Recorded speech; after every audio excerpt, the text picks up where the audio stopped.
Chapter 309. Chapter 309. How to face them. When the farce was over, the onlookers dispersed. Amateurs enjoyed the show, while experts knew the ropes.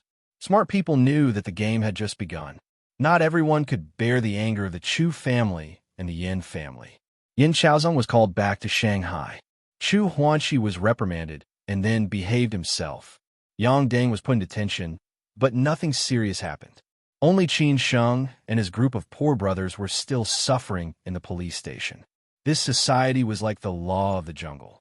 Just like in the journey to the West, the monsters with powerful backgrounds were taken away, and the monsters without powerful backgrounds were killed. Lin Su hurried to Jiushi Rose Garden. Chowda was on the phone in the living room, accompanied by Mina. She didn't know what had happened. Most of the time, she didn't care about these things, unless Chowda asked her. Chowda and Ji Jing discussed many important things in the family. She was a quiet canary. Seeing Lin Su coming in, Mina was surprised. "Lin Su, why are you here?" After greeting Mina, Lin Su looked at Chowda, who was on the phone, and said, "I'm here for Uncle Chow."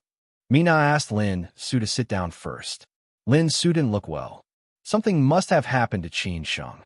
After all, she had heard some news from Chowda's phone. Mina made a cup of tea for Lin Su, as well as some fruits and snacks. They waited for Chowda without asking anything. After a while, Chowda returned to the living room after the phone call. Lin Su asked, "Uncle Chow, how is it?" Chowda sighed. After sitting down, he shook his head and said, "The Chu family and the Yin family have put pressure on them. No one is willing to offend them. I'm still trying to figure out a way." Hearing this, Lin Su felt hopeless. She had expected that the Chu family and the Yin family would be tough, but she didn't expect that even Chowda couldn't do anything. Chowda followed up and said, "However, don't worry. Qin Sheng won't be in any danger inside, let alone suffer.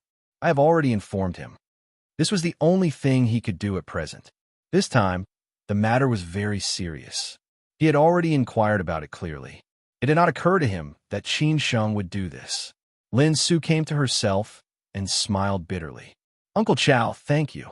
When Qin Sheng told Chowda about that, Chowda already knew Lin Su's background.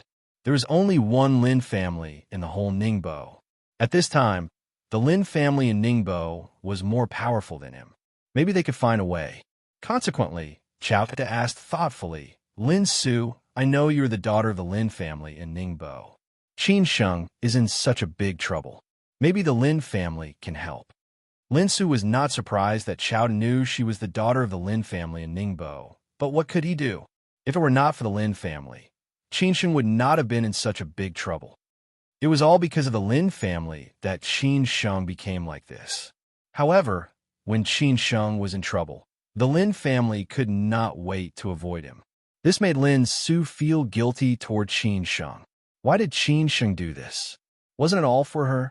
She was really disappointed in the Lin family. "Uncle Chow, if the Lin family could help, I wouldn't have come looking for you. The matter between us and the Lin family can't be easily explained. Without the Lin family, there wouldn't be today's matter." Lin Su really didn't want to talk about the Lin family, so she explained it in a few words. Chowda nodded silently and said, "I understand." If he didn't understand this, he would have lived in vain for so many years. The Lin family was a famous big family in Jia province, and Lin Su was the most outstanding child of the Lin family. But what about Qin Sheng? For most people, Qin Sheng was just a man who started from scratch. Which family would choose Qin Sheng between Qin Sheng and Yin Chaozong? However, after hearing what Lin Su said and seeing what she did, Chowda really admired the woman in front of him, because only she could see Qin Sheng's potential. If he didn't know Qin Sheng's background, he wouldn't have given Qin Sheng this platform and helped him to pave the way forward. Therefore, Chowda wanted to say to Lin Su, "Lin Su, everything you've done today will be repaid thousands of times in a short time. At that time, everyone will understand how wise your choice was." However, he couldn't say it now. "Then I'll think of another way." Chowda gritted his teeth and said, he really wanted to call Zhuangzhou and ask Qin Chang'an in Siju City if he knew about this matter. His son was in big trouble. However, he was not qualified to talk to Qin Chang'an. Finally, he held back. Lin Su stayed in Joshi Rose Garden for the whole afternoon. Chowda kept making phone calls, receiving news from different channels, and then discussed countermeasures with Lin Su. At present, the news from Municipal Bureau was that bail was not allowed and no visit was allowed. They were going to go through legal procedures, which was a bit difficult. This matter was neither too big nor too small. If it was big, it was possible that Qin Sheng would be convicted of gang-related gang fighting, but it involved Chu Huanxi and Yin Chaozong. If it was small, the hotel would not pursue it, and the Chu family and the Yin family would not say much.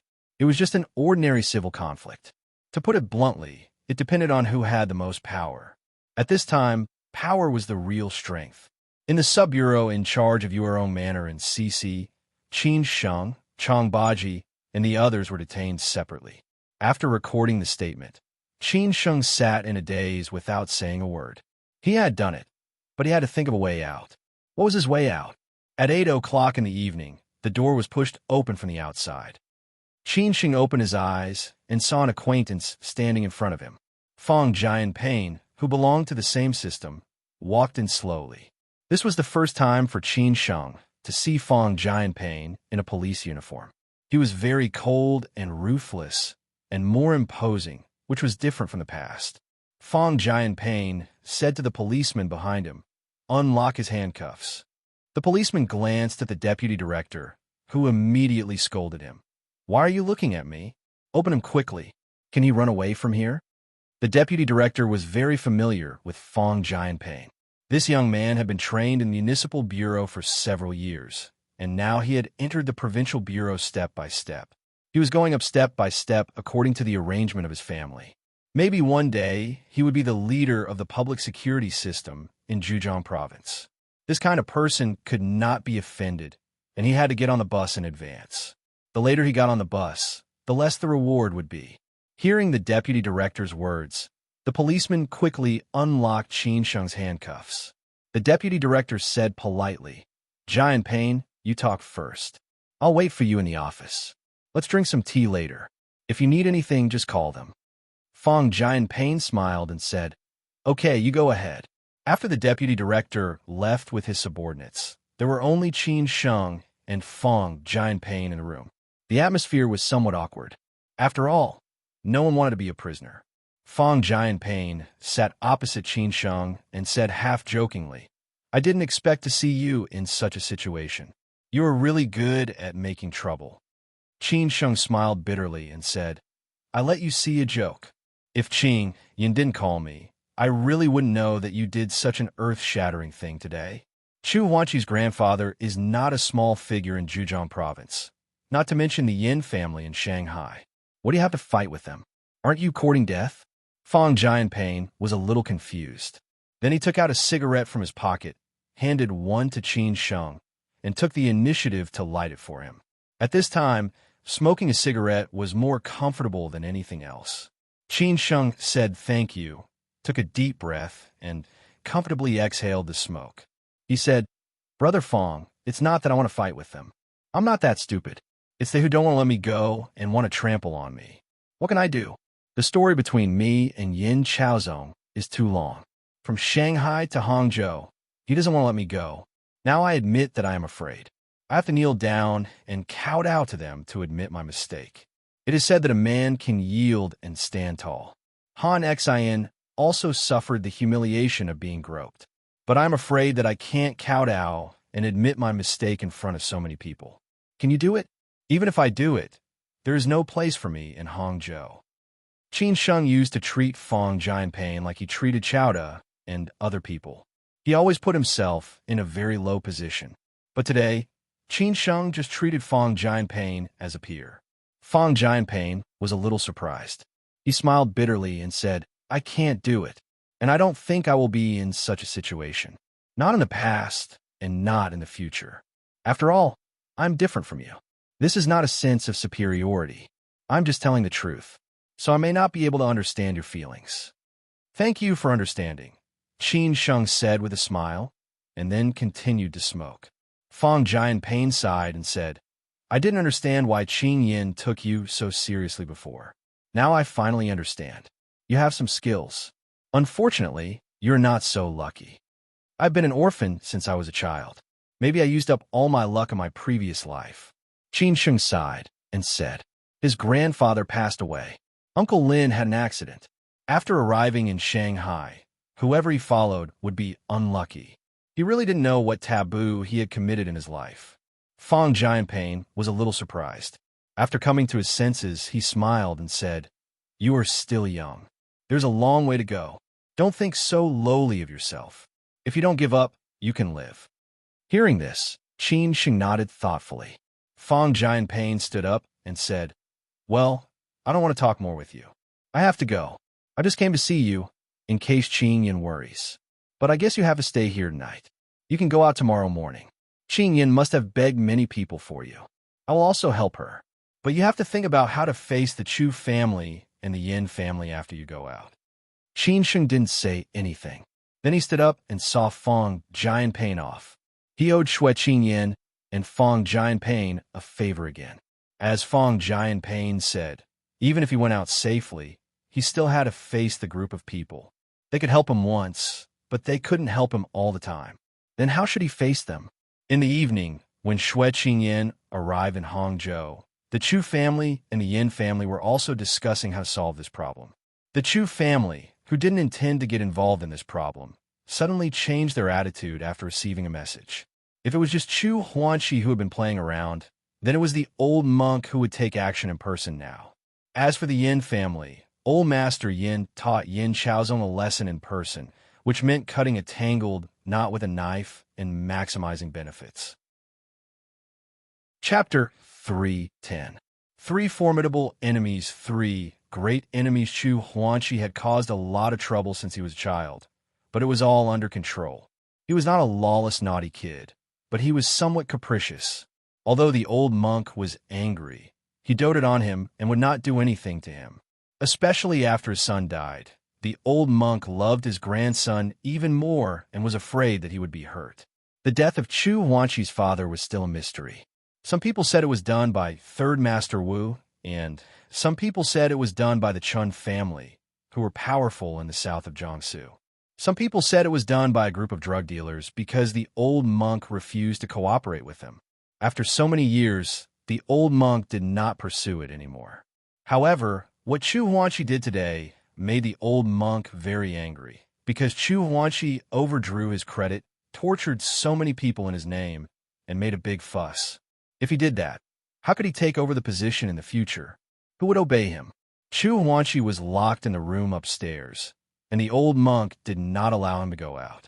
He stayed there obediently these days, and even scolded Yuan Ku and the others for making trouble with Chu Huanqi. At about 10 o'clock in the evening, a guest came to the villa. His name was Li Qingfeng, who was dressed in a suit and leather shoes, and looked like an elite.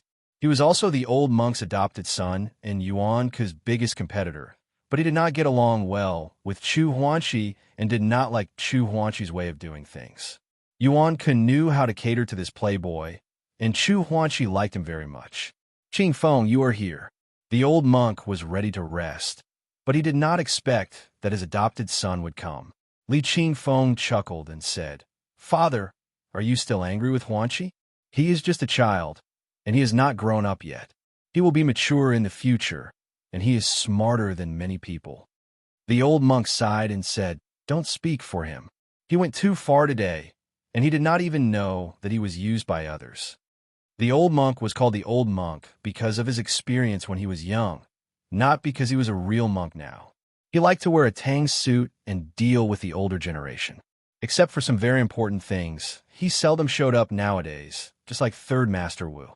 Li Qingfeng said meaningfully, Father, you may have wronged Huanqi this time, because he did nothing wrong this time. You should forgive him. Oh, what do you mean? The old monk said with a frown. Among his foster sons, Li Qingfeng was the one he admired the most. He rarely participated in the open and veiled struggles in the circle. He was very open-minded, and his business was also the largest. Li Qingfeng said seriously, Foster father, do you remember what happened between us and Jiang Xiameng last year? Hongxing was controlled by us at the Thousand Island Lake. In the end, he was mysteriously rescued. All our plans were in vain. Although something happened to Jiang Xianbang in the end, they're still very dissatisfied with us. What does that have to do with what happened today? Tell me more clearly, the old monk said solemnly. The servant brought the tea over. Li Qingfeng took a sip and explained slowly, the person who destroyed our plan, injured us, and rescued Hong Xing was this young man. His relationship with Jiang Xianbang is not ordinary. My men recognized him today. I'm sure it's him. Are you sure? The old monk frowned and said. He did not expect that this young man had such great power. Last year, he joined hands with the Zhang family of the Two Lakes to destroy his plan and offended the Yin family of Shanghai.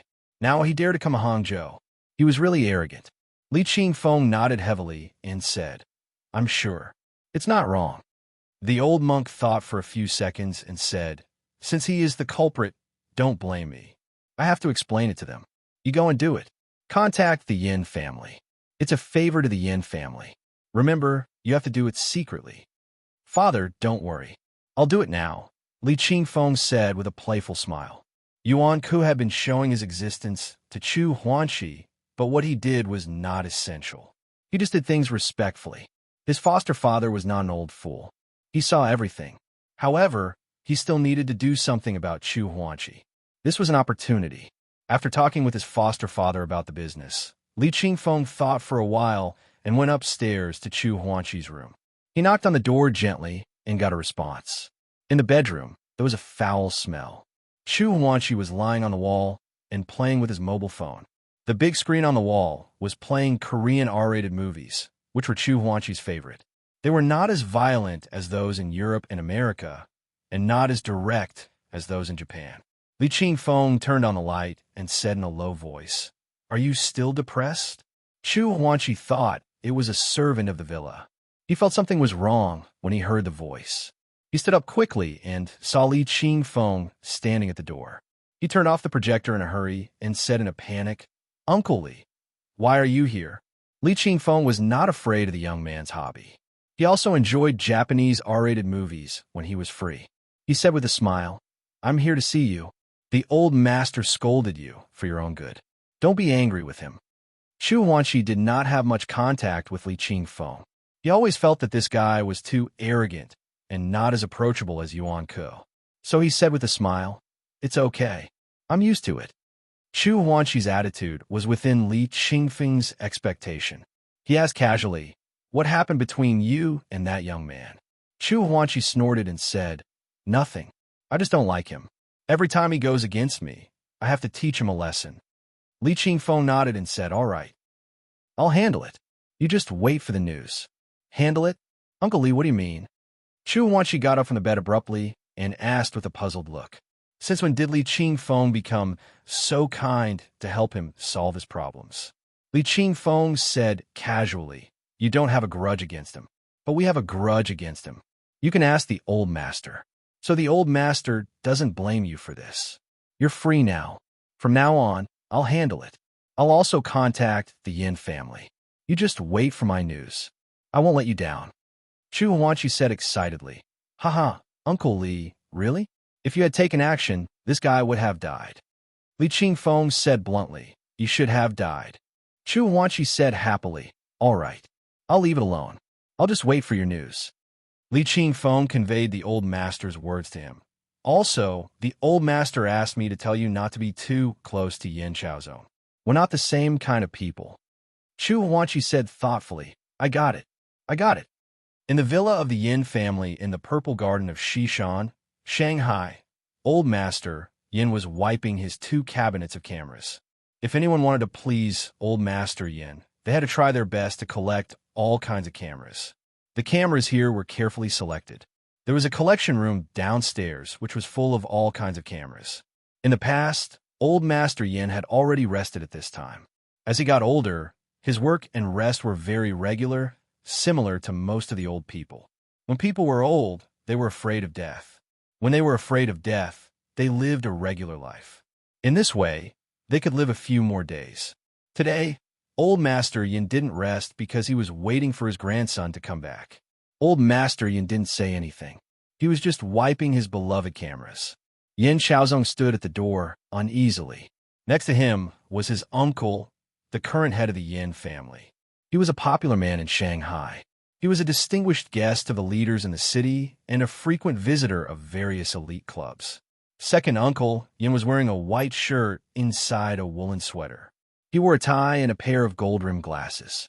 His hair was neatly combed, and his black leather shoes were shiny. He was a standard elite man in Shanghai. It's such a small matter, yet everyone knows about it. Do you not want your face anymore? Old Master Yin finally opened his mouth and scolded him rudely. For a woman, you can't stop making trouble. She doesn't like you, but you're still so shameless. Do you want to lose our face? Yin Chaozong didn't say a word. He looked terrible because his grandfather rarely scolded him.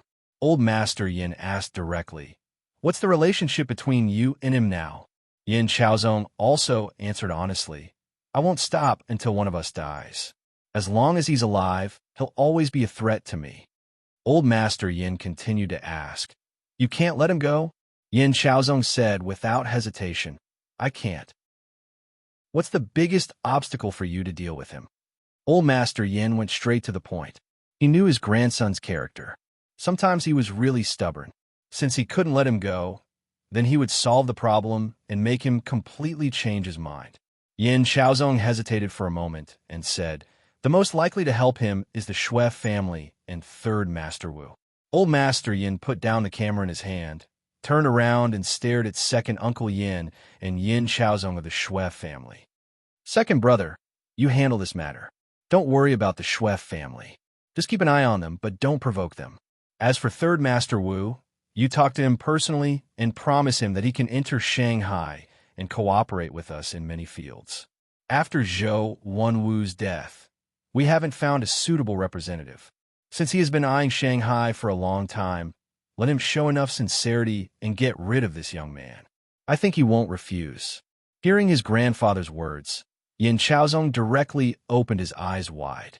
It didn't occur to him that his grandfather would make such a decision for him. He was totally stunned.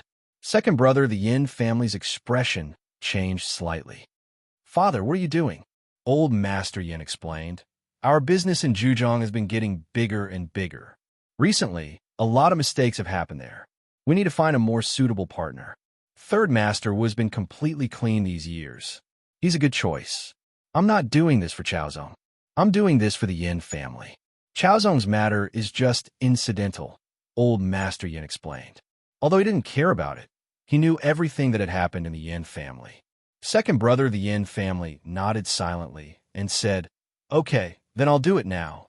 Old Master Yin stared at Yin Chaozong and said, "Don't be so slow in doing things in the future. Our Yin family can't afford to lose people like you."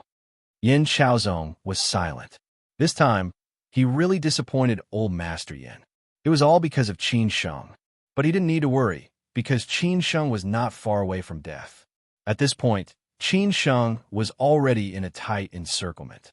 Facing the Yin family, the old monk and third Master Wu, how could he break out of the tight encirclement and escape? Chapter 3:11. Qin Sheng really had to find someone to tell his fortune. It seemed that wherever he went, there was no place for him. Whoever followed him would be unlucky. It seemed that wherever he went, there was no place for him. Whoever followed him would be unlucky. He was less than 30 years old, but he had provoked 3 powerful forces in Jiangsu, Zhejiang, and Shanghai.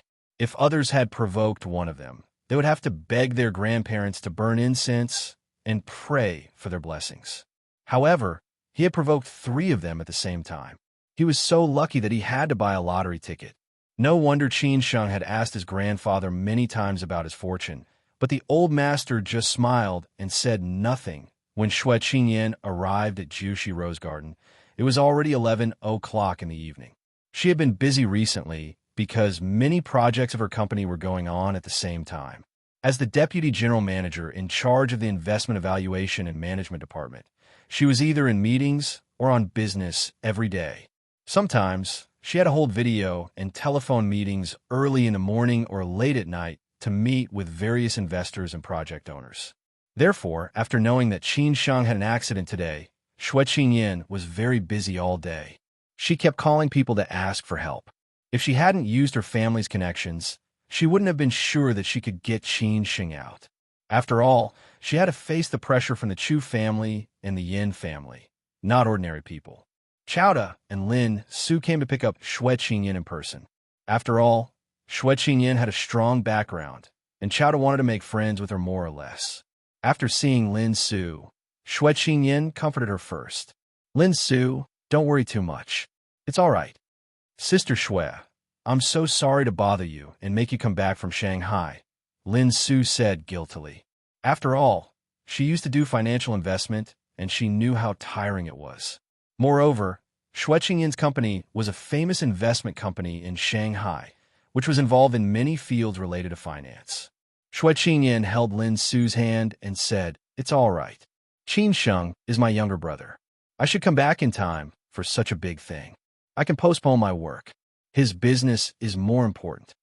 After greeting Lin Su, Xue Qingyin looked at Chowda. She had met Chowda before, but they didn't have much contact. So she just said politely, "Mr. Chow, long time no see." Chowda looked at this beauty, who was quite famous in Hangzhou City, up and down. He did not know why Qin Sheng was so lucky to be favored by this beauty. Her brother had a bright future. If Xue Qingyin could help Qin Sheng with all her strength, Qin Sheng might be able to get through this crisis. It seemed that this great beauty was still single and had been rumored to be with many big shots. No one knew whether it was true or not. What about her relationship with Qin Sheng? "Yes, Miss Xue, we meet again. You are still as beautiful as ever." Chowda praised sincerely. Xue Qingyin chuckled and said, "Mr. Chow, you must be joking. I'm getting old. Miss Xue is too modest. Well, let's go inside and talk. It's cold outside." Chowda took the initiative to invite her. They walked into the villa. Minao was accompanying her daughter on the second floor. Chao Zhang and Chao Ying had not returned from school. Ji Jing was still in Shanghai, so the villa was relatively quiet. "Sister Xue, how are you doing?" Lin Su couldn't help but ask Chowda after they sat down. Xue Qingyin said slowly, "I've made some connections. Qin Sheng can come out tomorrow morning. Lao Chong and the others may have to wait until the day after tomorrow. My friend met him in the evening. He's in a good mood now. As for the compensation of Yuerong Manor and the medical expenses of the injured people, I've sent someone to negotiate with them. The money has been transferred to them. Basically, there is no problem." Xue Qingyin was very thoughtful. She had dealt with all aspects in case Qin Sheng went back on his words. It could be seen that Xue Qingyin had used a lot of connections to release Qin Sheng under the pressure of the Chu family and the Yin family. Lin Su said again, "Sister Xue, I really troubled you this time. I thank you on behalf of Qin Sheng and the others. I'll pay you the compensation later." Xue Qingyin didn't refuse. It would be too distant if she was too polite. This was originally Qin Sheng's fault, so Lin Su would definitely insist on paying. Xue Qingyin couldn't refuse. Maybe this was the only thing Lin Su could do. "Miss Xue is really powerful. I used all my connections, but no one was willing to help me at this time." Chowda sighed and said, compared with the powerful Xue family, her power was still too small. After all, Xue Qingyin's brother was now having a bright career in Shanghai. Xue Qingyin smiled bitterly and said, "Favors are exchanges. I don't know how to return this favor in the future." "That's true." Chowda nodded silently. This kind of favor was not easy to return. After they sat in the living room and chatted for half an hour, Xue Qingyin left with Lin Su. She invited Lin Su to stay at her house tonight. In this way, she wouldn't let her imagination run wild. After all, she was worried about Lin Su going back alone. At 8:00 in the morning, Xue Qingyin drove Lin Su to the branch office to pick up Qin Sheng.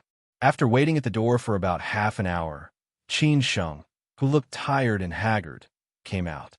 Looking up at the sky, which was no longer blue, Qin Sheng took a deep breath. Such a big sky, such a big Hangzhou, but there was no place for him. So where was the next stop? Was he destined to wander about in this life? Cars were coming and going in the yard of the branch office, but Qin Sheng was like an ant that no one paid attention to. He was the only one who came out, which made Qin Sheng feel very uncomfortable. After all, it was he who caused the trouble, and his brothers suffered because of him. He asked just now, But the policeman who sent him out politely declined this question, which made Qin Sheng feel very helpless. But he would not complain, because he really did not have the ability this time. Even he came out with the help of others. But as long as he came out, Qin Sheng would try his best to fight for it. When Qin Sheng walked out of the gate of the branch office, he casually looked around. It seemed that there was no acquaintance, or maybe everyone was avoiding him now. After all, no one would think that he could win. At this time, a Mercedes-Benz slowly drove in front of Qin Sheng. Xue Qingyan and Lin Su got out of the car and looked at him warmly. Qin Sheng smiled subconsciously and waved at them. At least he was not alone. "Get in the car," Xue Qingyan said softly. Qin Sheng nodded and quickly walked in front of them. He opened the door and sat in the back seat. Xue Qingyan drove the Mercedes-Benz and disappeared quickly. On the opposite side of the road, there were two groups of people who witnessed this scene. It should be said that there were three groups of people who reported this news to their bosses behind the scenes. For Qin Sheng, the safest place might be the police station. From the moment he walked out of the police station, it meant that he was not safe. But even if Qin Sheng knew that, would he be the kind of person who would hide in the police station? After Xue Qingyan drove past two traffic lights, it was still very quiet in the car. No one spoke. Xue Qingyan found it funny and said, "Why don't you speak?" "I'm too embarrassed to speak. It's too embarrassing," Qin Sheng said directly. Xue Qingyan shook her head and said, "You're too embarrassed to see us? Then you should make less trouble in the future. This time, you were a bit impulsive. You could have totally not gone. If you went and made a scene, it would be a bit of a death wish. You completely cut off your way out." Qin Sheng also reflected on himself. At that time, he was indeed a bit impulsive, so he said, "Well, I was hot-headed at that time and didn't think so much. But since I have already done it, there is nothing to regret. It's just that I have troubled you again. I owe you too many favors. I don't know when I can return them." Xue Qingyan shook her head and said, "You are being polite to me again. If I treated you as an outsider, I wouldn't have come all the way back for Shanghai." She really treated Qin Sheng as her younger brother. She did all these things willingly. Qin Sheng was very moved. He said, "Sister, I know you don't care, but for me, I feel somewhat uncomfortable." Xue Qingyan directly interrupted Qin Sheng and said, "All right, don't talk nonsense. I will send you back now. When you go back, take a bath, change your clothes, and have a good rest. Let Lin Su accompany you. Don't think about anything else." Qin Sheng sighed and said, "How can I not think about anything? Lao Chong and the others are still in the police station. The Chu family and the Yin family are waiting for me. How can I face them?" Xue Qingyan said, "Lao Chong and the others should be able to come out tomorrow. You don't have to worry about this. As for the matter between the Chu family and the Yin family, how are you going to deal with it? I can help you think of a way. When necessary, I can show up," Xue Qingyan said meaningfully. Hearing that Lao Chong and the others could come out tomorrow, Qin Sheng finally felt relieved. However, he really didn't want to bother Xue Qingyan anymore about the Chu family and the Yin family.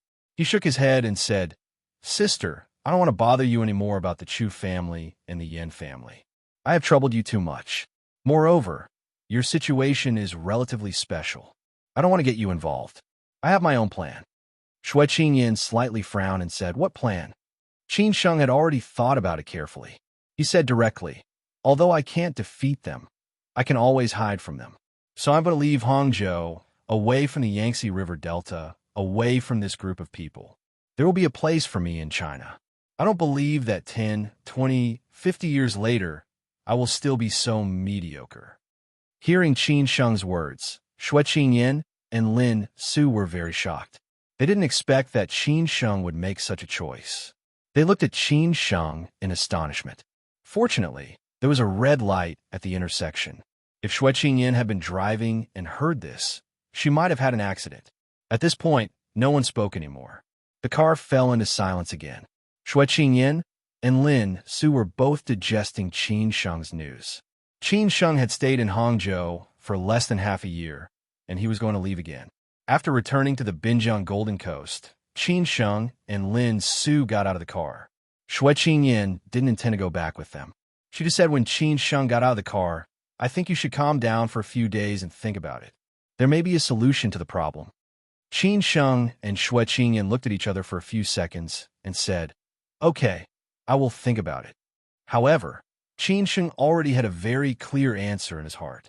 He just didn't want Xue Qingyan to think more. After Xue Qingyan left, Qin Sheng and Lin Su held each other's hands tightly and went home. After returning home, Lin Su didn't bother Qin Sheng. She asked Qin Sheng to take a shower and change his clothes first. She ordered some takeout. After all, it was already time for dinner. She thought that Qin Sheng was also hungry. When Qin Sheng came out of the shower, the takeout had also arrived. Qin Sheng and Lin Su ate first. They still didn't say anything while eating. Lin Su waited until they finished eating and threw out the garbage. Then she sat next to Qin Sheng. She bit her lip and said, "I'm sorry. I know what you want to say. I don't blame anyone. I don't blame you, and I don't blame the Lin family. This is just the reality. I can't blame anyone. I can only think about what to do next." Qin Sheng held Lin Su in his arms and said, he had long known that after the accident, the Lin family would definitely abandon him again. There was no doubt about this. Naturally, Lin Su would take the responsibility on herself. Lin Su didn't have the time to be flustered. Moreover, Qin Sheng was so sober, so she didn't continue to struggle on this topic. Qin Sheng's attitude had already explained everything. It was useless for her to say more. Lin Su raised her head and looked into Qin Sheng's eyes as she said, "You really decided to leave Hangzhou?" Qin Sheng nodded heavily and said, "Yes, I have decided. Hangzhou is not a place to stay for a long time. It's better to leave as soon as possible. I'm afraid that if I don't leave now, I won't be able to." "Okay, I support you.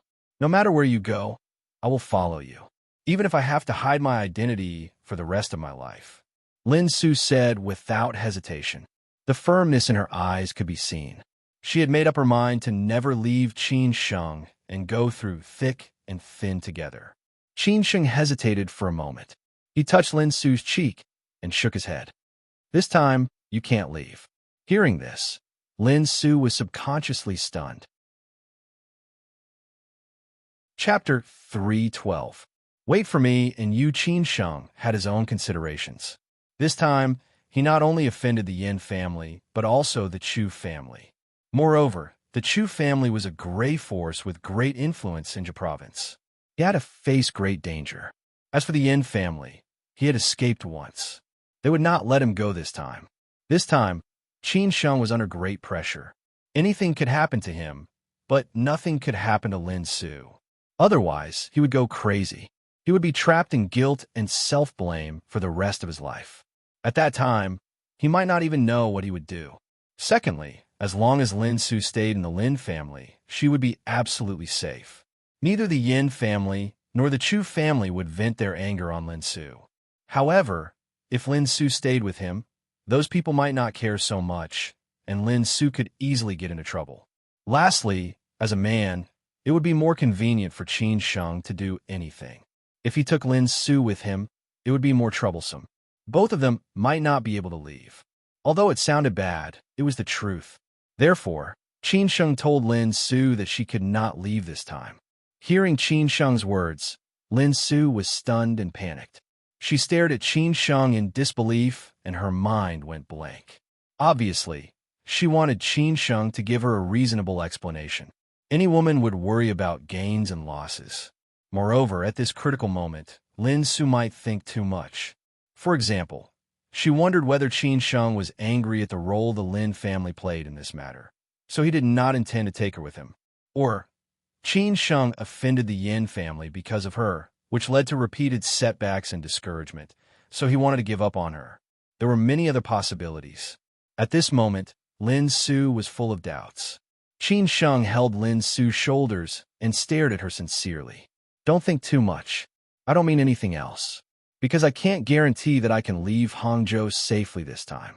If you follow me, you will only be in danger. If something really happens, I can't forgive myself. You can only stay in the Lin family. That's the safest place. Moreover, Grandma is in poor health now. You have been away from her for such a long time. You should stay with her. As for me, you don't need to worry too much. I will try my best to handle it. As long as I leave Hangzhou, I will pick you up when everything goes well in the next station.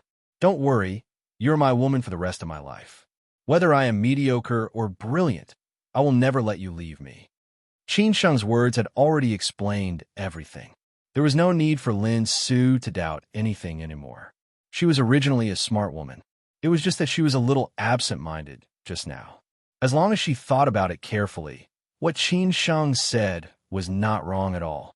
If she followed Qin Sheng would have to divert his attention to protect her. In that case, he would really be a burden. As long as she went back to the Lin family, it would be the safest. Qin Sheng would not have to worry about anything. Although she would worry about Qin Sheng, this could only be the best way. "Okay, I'll wait for you in Ningbo. When you're stable, I'll go to you," Lin Su said firmly. She believed that the man she chose would not let her down. Qin Sheng held Lin Su in his arms. He really owed Lin Su too much. With Lin Su's own strength and family background, she could have chosen any man who was similar to her. She could have lived a happy and comfortable life. However, she chose to follow him and suffer hardships and grievances. Therefore, Qin Sheng told himself that he must be outstanding and let Lin Su live the life she wanted. "Wait for me." They were about to separate. Qin Sheng was very reluctant. If it was not because of life, who would be willing to separate from the woman he loved? Moreover, once they separated, it was more likely that they would be separated by life and death. Therefore, Qin Sheng said these two words in Lin Su's ear with complicated feelings. "Okay, I'll wait for you." Lin Su replied with the same feelings. At this moment, for them, no matter how big the setbacks and hardships were, their hearts would always be together. The two of them hugged each other tightly and enjoyed the rare peace. Maybe this would be their last peace. No one could predict what would happen in the future. The relationship between Lin Su and Qin Sheng was already mature. However, they had never crossed the last hurdle. Previously, they stayed in Xiamen because Qin Sheng needed to recuperate. Even if Qin Sheng wanted to do something, Lin Su would not allow him to mess around. Later, when they returned to Hangzhou, maybe they had long been used to that kind of life. Therefore, they maintained a tacit understanding. A single man and a single woman could still maintain such a pure relationship after sharing the same bed for so long. It had to be said that both of them had strong self-control. If outsiders knew about it, they would think that Qin Sheng had a problem with his body. Qin Sheng had his own considerations. He had never crossed the red line because he had left a way out for Lin Su. Because his future was unclear and unknown. He did not know how many ups and downs and setbacks he had to go through before he could start to get on the right track. On the contrary, before Lin Su left Shanghai, her life had already reached a certain level. Qin Sheng was not sure if Lin Su could continue to suffer hardships with him. It was not that he did not believe in Lin Su, but he did not believe in himself. If he continued to be mediocre and Lin Su was really disappointed, regretful, and wanted to leave one day, Qin Sheng would let go calmly. He did not want to Lin Su anything. As for Lin Su, she knew that Qin Sheng had a knot in his heart. If Qin Sheng did not solve this knot in his heart, of course, she would not take the initiative. Moreover, as a woman, she naturally had to be reserved. However, today the two of them had gone through so many hardships and completely understood each other's feelings. They were destined to be inseparable in this life. Therefore, what else did they need to be afraid of? Moreover, they were about to separate. They did not know when they would meet again. Would they really not see each other again? No one wanted to leave any regrets in life. Therefore, Lin Su took the initiative to speak. She whispered softly in Qin Sheng's ear, "Qin Sheng, I want to be your woman." After saying this, Lin Su's face turned slightly red. Her eyes were shy but unusually firm. It was because she had never regretted meeting Qin Sheng. Not now, not in the future. She would not regret giving herself to Qin Sheng completely, because her heart had already belonged to Qin Sheng. This time, Qin Sheng did not hesitate anymore. Without any extra thoughts, he directly carried Lin Su by her waist and walked to the bedroom without hesitation. Lin Su hugged Qin Sheng's neck tightly and stared at him without blinking. She wanted to remember his appearance at this moment, Whether it was 10 or 20 years later, she would not forget it. After placing Lin Su on the bed gently, Qin Sheng closed the door carefully. Then, he drew the curtains and poured a glass of water for Lin Su. Lin Su looked at her man quietly, as if she could see that he would still do many things for her even when he was old and frail. After Qin Sheng lay on the bed, Lin Su took the initiative to hug Qin Sheng's neck and said passionately, "Kiss me." Qin Sheng smiled slightly and began to wantonly flirt with this goddess in his heart. There were thousands of words and endless words, and the deep feelings would naturally become stronger. At this moment, there was no need to say anything. He only needed to use his heart to feel this most tender moment. Not long after, the two of them were already naked. Feeling each other's warmth and the softness brought by the intimate skin contact, Lin Su, who was shy at this moment, did not dare to look at Qin Sheng at all. She was somewhat nervous and somewhat expectant. This was an indescribable feeling. She was finally going to become Qin Sheng's woman. In this life, her man would only be Qin Sheng. Lin Su had already made up her mind. If something really happened to Qin Sheng, she would definitely not live in this world. In this way, after they died, they could reincarnate together. Only then would it be possible for them to meet again in the next life. It would not be like they were born before they were born, and they were already old when they were born. This was Lin Su, a woman who used to be above the common people. Now, for the man she loved, she could give up everything. When the golden wind and jade dew met, it was better than countless things in the world. This was a moment that belonged to Qin Sheng and Lin Su. Let them enjoy the best things in this world to the fullest. After an unknown period of time, the bedroom finally returned to peace, leaving only the slight panting sound of the two of them. Because it was Lin Su's first time, Qin Sheng was more distressed. Therefore, he did not torture Lin Su too much. Last night, Lin Su did not sleep well because she was worried about Qin Sheng. Today, after she became Qin Sheng's woman for real, Lin Su felt sleepy. Qin Sheng held Lin Su in his arms and said, "You are sleepy. Let's sleep for a while." Lin Su nodded slightly. When she thought of the wonderful feeling a moment ago, she could not help blushing again. The shyness of a goddess was like that of a man. If it were not Lin Su's first time, Qin Sheng was afraid that he would not be able to control himself. After all, he was a normal man. He had endured for such a long time. How could he not be impulsive? Qin Sheng held Lin Su in his arms until he heard her smooth breathing sound. After Lin Su fell asleep, Qin Sheng walked out of the bedroom and began to think about what he would face next. If he wanted to stay and fight against the Chu family and the Yin family head-on, it seemed that the trump cards he could use were only Xue Qingyin and Zhuang Zhou. However, Qin Sheng really did not want to trouble them. Because the enemies this time were too powerful, he could not be so selfish. Therefore, Qin Sheng had made up his mind to leave. If he did not make a decision, he would be in trouble. This time, Qin Sheng made a decisive decision. When Lao Chong and the others came out tomorrow, Qin Sheng would discuss with them and definitely make arrangements for them. Although he had just gained a foothold in Hangzhou and was very unwilling to give up everything that he had worked so hard to have, he could only do this. He could not lose the big picture for the small. In the afternoon, when Lin Su woke up, she found that Qin Sheng had gone. Lin Su suddenly panicked, thinking that Qin Sheng had left without saying goodbye. Because the current Qin Sheng meant something different to her. She had always been independent and had never thought that a man would occupy such an important place in her life. Lin Su had no time to care about anything else. She put on her pajamas in a hurry, endured the discomfort of her body, and ran out barefoot. Then she saw Qin Sheng was busy in the kitchen. Qin Sheng heard the noise and turned around. He saw Lin Su standing in the dining room. He put down the spatula in his hands and walked out of the kitchen. "You woke up. Why don't you sleep more? You're still barefoot. Aren't you afraid of the cold?" Lin Su walked over with red eyes and hugged Qin Sheng. "I thought you left. What are you thinking? How could I leave like this?" Qin Sheng patted Lin Su's back and comforted her. He did not expect that Lin Su would be so worried about personal gains and losses. He chuckled and said, "Good girl. Go back and sleep more. If you're not feeling well, don't run around. I will wake you up when the dinner is ready." Okay. Lin Su nodded slightly. She stood on tiptoe and kissed Qin Sheng gently. Then she went back to the bed with satisfaction. Qin Sheng felt funny and shook his head. Then he turned back and continued to cook.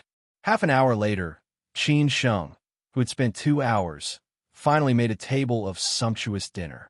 There were a total of 10 dishes, sour, sweet, bitter, and spicy. They looked, smelled, and tasted good.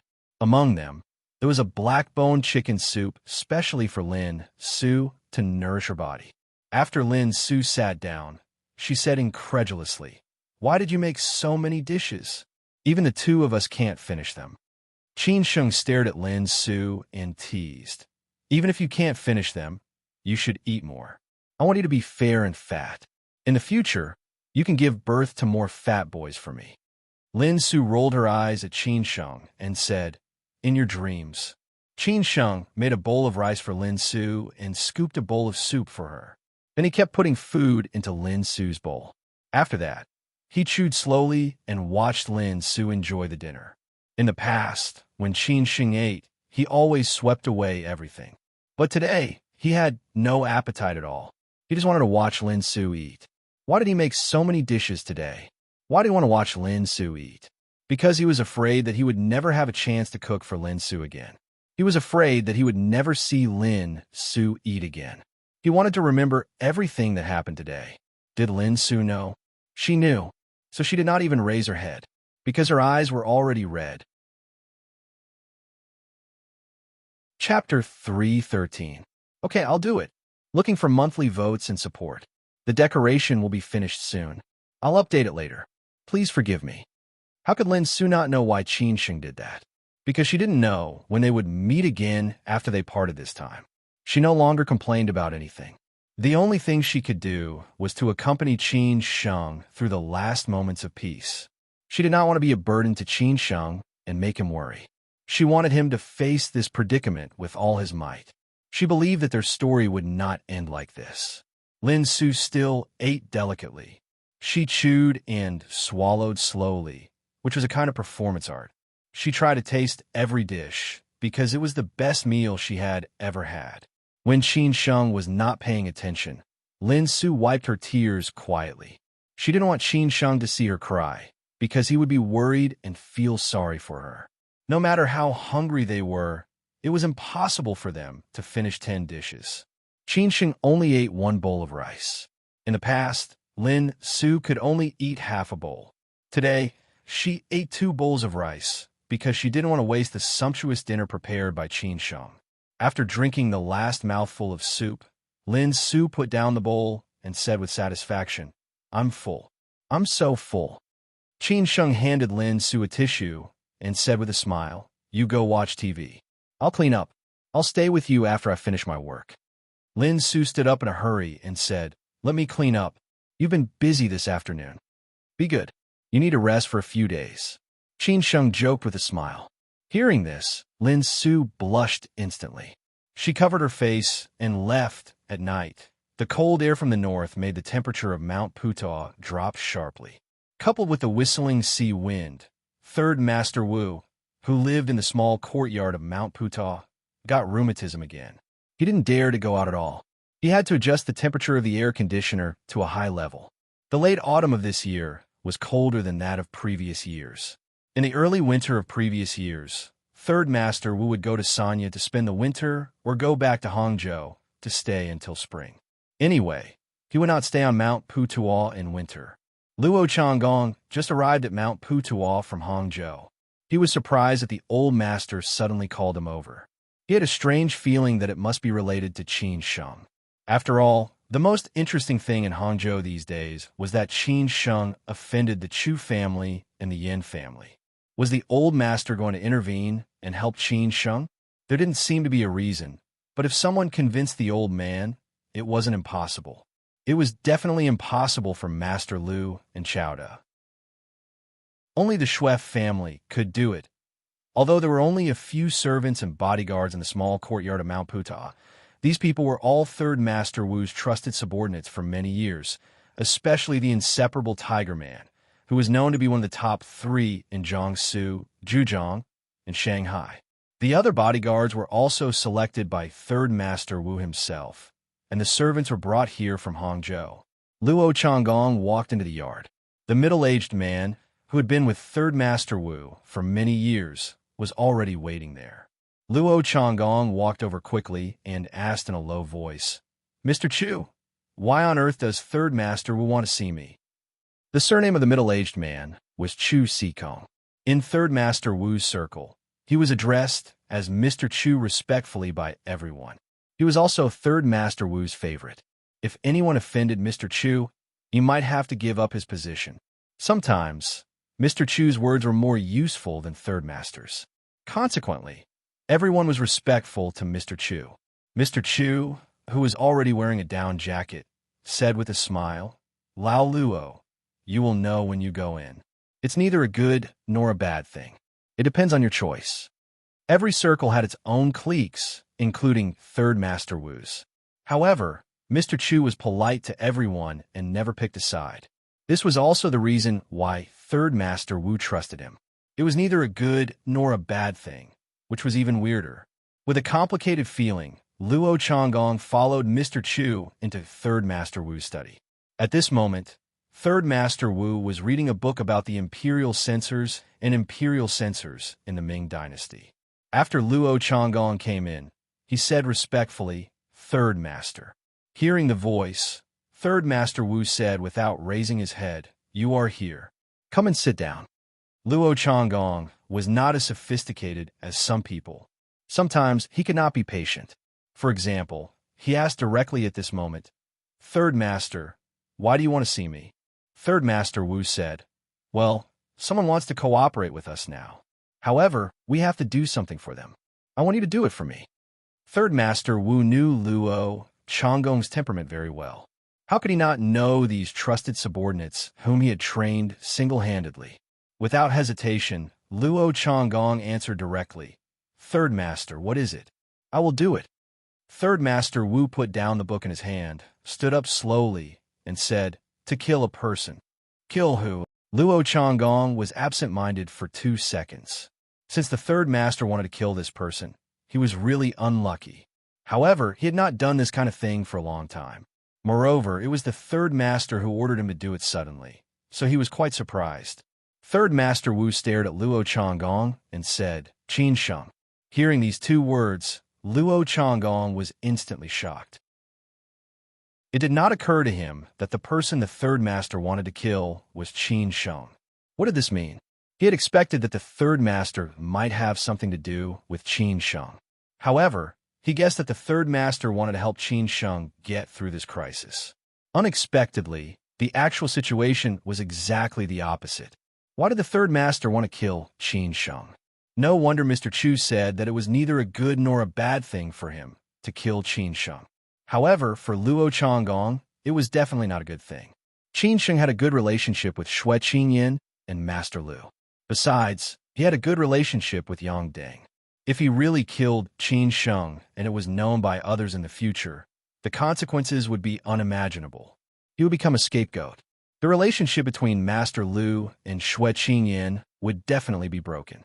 Xue Qinyin would vent her anger on him. He and Yang Deng would definitely turn against each other. However, this was the Third Master's order. How could Luo Changgong refuse? It's really a headache. Luo Changgong thought quickly, trying to figure out how to get rid of this problem. Luo Changgong said in a euphemistic way, "Third Master, I am not suitable. After all, I am very familiar with him." He was indeed very familiar with Qin Sheng. Besides, he appreciated this young man very much. No matter what the reason was, he was still reluctant to kill Qin Sheng. Third Master Wu sneered and said, "It is because you are familiar with him that you are the most suitable." Luo Changgong continued to play dumb and said, "What about Yang Deng?" Third Master Wu stared at Luo Changgong gloomily and said, "Do you think he could do it? If I tell him, he will tell Qin Sheng. This must be done by you. If there is any sequela in the future, I will help you deal with it." Luo Changgong was still not willing to do it.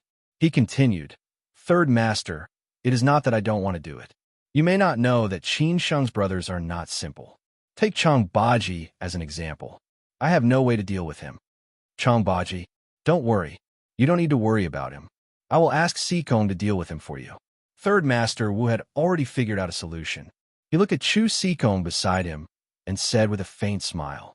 Hearing this, Luo Changgong knew that the third master had made up his mind to kill Qin Sheng. Since Mr. Chu had taken action, Qin Sheng would definitely die this time. However, why? What was the reason? Could it be that the Chu family and the Yin family had found the third master? What kind of benefits could persuade the third master? After all, the third master had been indifferent to worldly affairs these years. Luo Changgong sighed and said, if Mr. Chu takes action, we will definitely get twice the result with half the effort. But third master, I want to know why. Qin Sheng is a good young man, and his background is not simple. It is not necessary for us to get involved in this mess. Third Master Wu said slowly, if there is no absolute benefit, I will definitely not agree. Moreover, the young man sent a painting and a piece of stunning calligraphy to my birthday party some time ago. However, this time, the young man will definitely die. Even if we don't take action, he will not be able to get through this. The Chu family and the Yin family have issued the order to kill him. He felt it was a pity. However, there were too many young people with great potential in this world. It was not a big deal for one or two of them to die. Luo Changgong still did not understand and said, Third Master, what does it have to do with us? Third Master Wu gave the final explanation. Of course, it has nothing to do with us in the beginning. However, yesterday, the Yin family found me and wanted to have a comprehensive and in-depth cooperation with us. They will expand their business and influence in Zhejiang province, and we will enter Shanghai. This is a good deal. Qin Sheng is just an accessory. He is not that important. Third Master Wu gave the final explanation. Hearing the words, we will enter Shanghai, Luo Changgong finally understood why the third master had agreed. Over the years, the third master had tried to get into Shanghai many times. However, every time, he had been suppressed by the local bullies in Shanghai. In the end, he had returned without any achievement. Nowadays, apart from doing some business in Shanghai, they did not have much influence at all. However, the Yin family was different. If they cooperated with the Yin family, they would become a new force in Shanghai. Luo Changgong sighed. No one could persuade the third master. The benefits promised by the Yin family were more important than Qin Sheng. Qin Sheng had just become a victim in this game. Third Master Wu said, I asked you to kill Qin Sheng because you are the most familiar with him, and it is the most convenient for you. Of course, at that time, you will also be responsible for a certain part of the affairs in Shanghai. This is the reward you deserve. I hope you won't let me down. Third Master Wu continued to say. He was already so old. Even if he went to Shanghai, he would not personally handle the affairs. Instead, he would let the group of subordinates handle the affairs. It did not matter who was assigned to handle the affairs. Since Luo Changgong had made such a contribution, of course, he should get something in return. Otherwise, he really could not make up his mind. Third Master Wu had grasped this point. Consequently, he had sent Luo Changgong to Mount Putao. As expected, after Luo Changgong, who had been hesitant, heard Third Master Wu's promise, his eyes instantly lit up.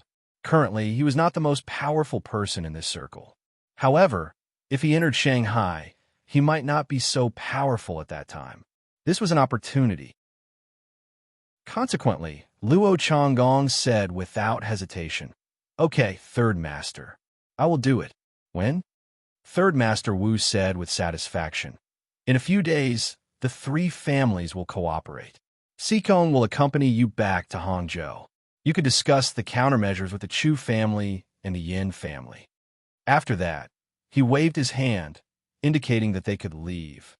All he needed to do was to control the strategic direction. Of course, he would not worry about other things. However, Third Master Wu definitely did not expect that his seemingly good choice today would be the root of trouble for him in the future. Chapter 314. Chapter 313, Not So Good, a New Month. Looking for monthly tickets. Looking for my collection. Third Master Wu had never made any big mistakes for so many years. It seemed that every step he took was very accurate. Third Master Wu's strength was beyond doubt, but he was also very lucky. At any time, Third Master Wu would make the wisest choice after careful consideration. But this time, it seemed that man proposes, but God disposes. Who could imagine that a poor boy who wanted to make a name for himself from the west of the coast would have such a powerful force behind him? Moreover, this poor boy had always been trampled by others. So it was not Third Master Wu's fault. After chatting with Third Master Wu, Luo Changgong left Mount Putuo for Hangzhou that night. Mr. Chu had given him the contact information of the person in charge of the Yin family. Yin Xiaozong was restricted to Shanghai and was not allowed to participate in this matter. As for the Chu family, Li Qingfeng, who was appointed by the old monk, was in charge of it. The three families were going to meet tomorrow morning to discuss the perfect plan. If Qin Sheng was just an ordinary person, they could easily send anyone to kill him. But Qin Sheng's skills were not simple. Moreover, he had a group of more powerful brothers with him. Last but not least, he had the support of a powerful force behind him. If everyone knew about it, they would be the ones who would be in a passive position. Mr. Chu and Luo Changgong went back to Hangzhou together, but they did not ride in the same carriage. Mr. Chu also brought along his two apprentices, who had stayed with him on Mount Putuo for 3 years. His two apprentices had a good temperament. They were patient and could endure hardships. They had learned a lot from him. Mr. Chu did not take this matter seriously. He just wanted to see Chang Baji, who was praised by Luo Changgong and Yang Deng a lot, to see how powerful he was. After all, he had stayed on Mount Putuo for a long time and did not know what Jianghu was like. Except for those who had been included in the system, those who were worthy of his help in Zhejiang province had retired long ago. He had not fought for a long time. It was rare for him to meet a master who could be favored by Boss Hu. It seemed that he would not be lonely in Hangzhou. The driver drove at a moderate pace. Luo Changgong, who was sitting in the back seat, closed his eyes to rest. His answer just now was indeed resolute because he knew what kind of person the Third Master was. If he did not give a straightforward answer, Third Master would not hesitate to replace him. After all, he was not the only one who could take on such a big responsibility. He was definitely not the only one who wanted to step into Shanghai.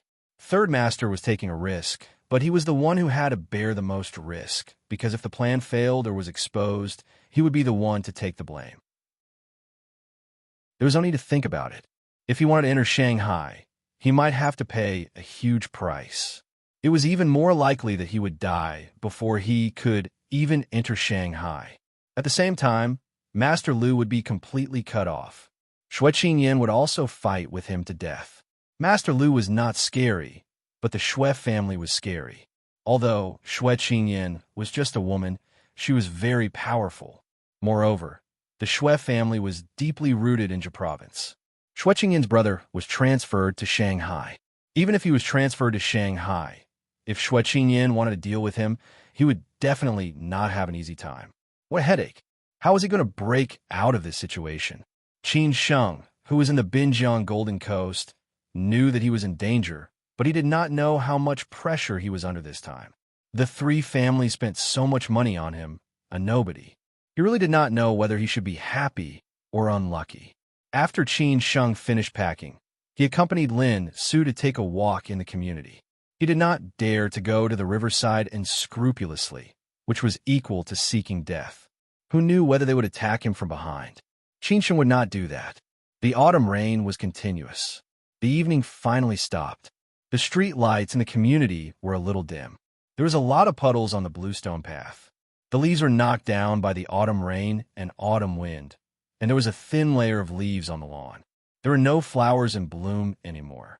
Everything looked so bleak, just like Qin Sheng and Lin Su's mood. Occasionally, stray cats and dogs wandered out of the community, which brought some vitality to them. Qin Sheng and Lin Su walked very slowly. After all, Lin Su had just become Qin Sheng's woman at noon, and it was not convenient for her to walk. After a few hours of rest, she had recovered a lot. It was a little cold outside, so both of them wore thick clothes. Lin Su held Qin Sheng's arm while he put his hands in his trouser pockets. They walked down aimlessly and talked about some interesting things in life. Most of them were the mistakes and stupid things they did when they were young. Inadvertently, they made each other chuckle. Qin Sheng's eyes lit up. Just like the song in Zhao Lei's Chengdu, "You will hold my sleeves, and I will put my hands in my trouser pockets." Speaking of Chengdu, it was the place where Qin Sheng and Lin Su met. Lin Su said with a smile that they would go to this place again when there was a chance in the future. At about 10 o'clock, they went home, took a shower, and went to bed. Qin Sheng held Lin Su quietly. They could not fall asleep, but they did not talk. In the end, they fell asleep in each other's arms when they were sleepy. At about 9 o'clock in the morning, Qin Sheng sent Lin Su to leave the Golden Coast. Lin Changhe had been waiting outside the community. Last night, Qin Sheng had called Lin Changhe and asked him to take Lin Su back to Ningbo. At that time, Lin Changhe was very surprised and asked Lin Su if she agreed. Qin Sheng said yes. This made Lin Changhe think highly of Qin Sheng. If he had taken Lin Su away by force, obviously, she would not have agreed. It should be Qin Sheng who persuaded Lin Su. This man was really not simple, but he was not lucky. Lin Su only took a suitcase with several clothes, books, and a Luo Shun Fu that Qin Sheng wrote for her. She had nothing else. After all, she did not lack anything when she came back to the Lin family. Outside the community, in front of Lin Changhe's Bentley, he said with embarrassment, "Qin Sheng, don't blame me, and don't blame the Lin family. We have no choice." It was the same reason again. Qin Sheng was used to it. It was not difficult to ask the Lin family for help. He smiled, shook his head, and said, "No one is to blame. As for Lin Su, you don't need to worry about her. I'll definitely take good care of her," Lin Changhe said sincerely. He also wanted to say, if one day you can walk into the Lin family above board to pick up Lin Su, no matter what others do, I will definitely welcome you with both hands. However, he did not say this excuse in the end, not to mention the possibility. Secondly, he did not want to upset Lin Su. Qin Sheng smiled gently and said, "Thank you, second uncle. Then we will leave. I wish you good luck." Lin Changhe patted Qin Sheng's shoulder. He did not say goodbye, because it might really be goodbye. Qin Sheng nodded and said, "Okay." Lin Su stood by and did not say anything. She was very strong today. She did not have tears in her eyes because it was sad to say goodbye. If she cried again, Qin Sheng would feel more sad. Qin Sheng looked at Lin Su affectionately, his eyes full of tenderness and love. Lin Su slowly reached out her arms to hold Qin Sheng's waist and buried her face in Qin Sheng's chest. Qin Sheng patted Lin Su's back and comforted her. "Trust me, I won't let you wait for too long."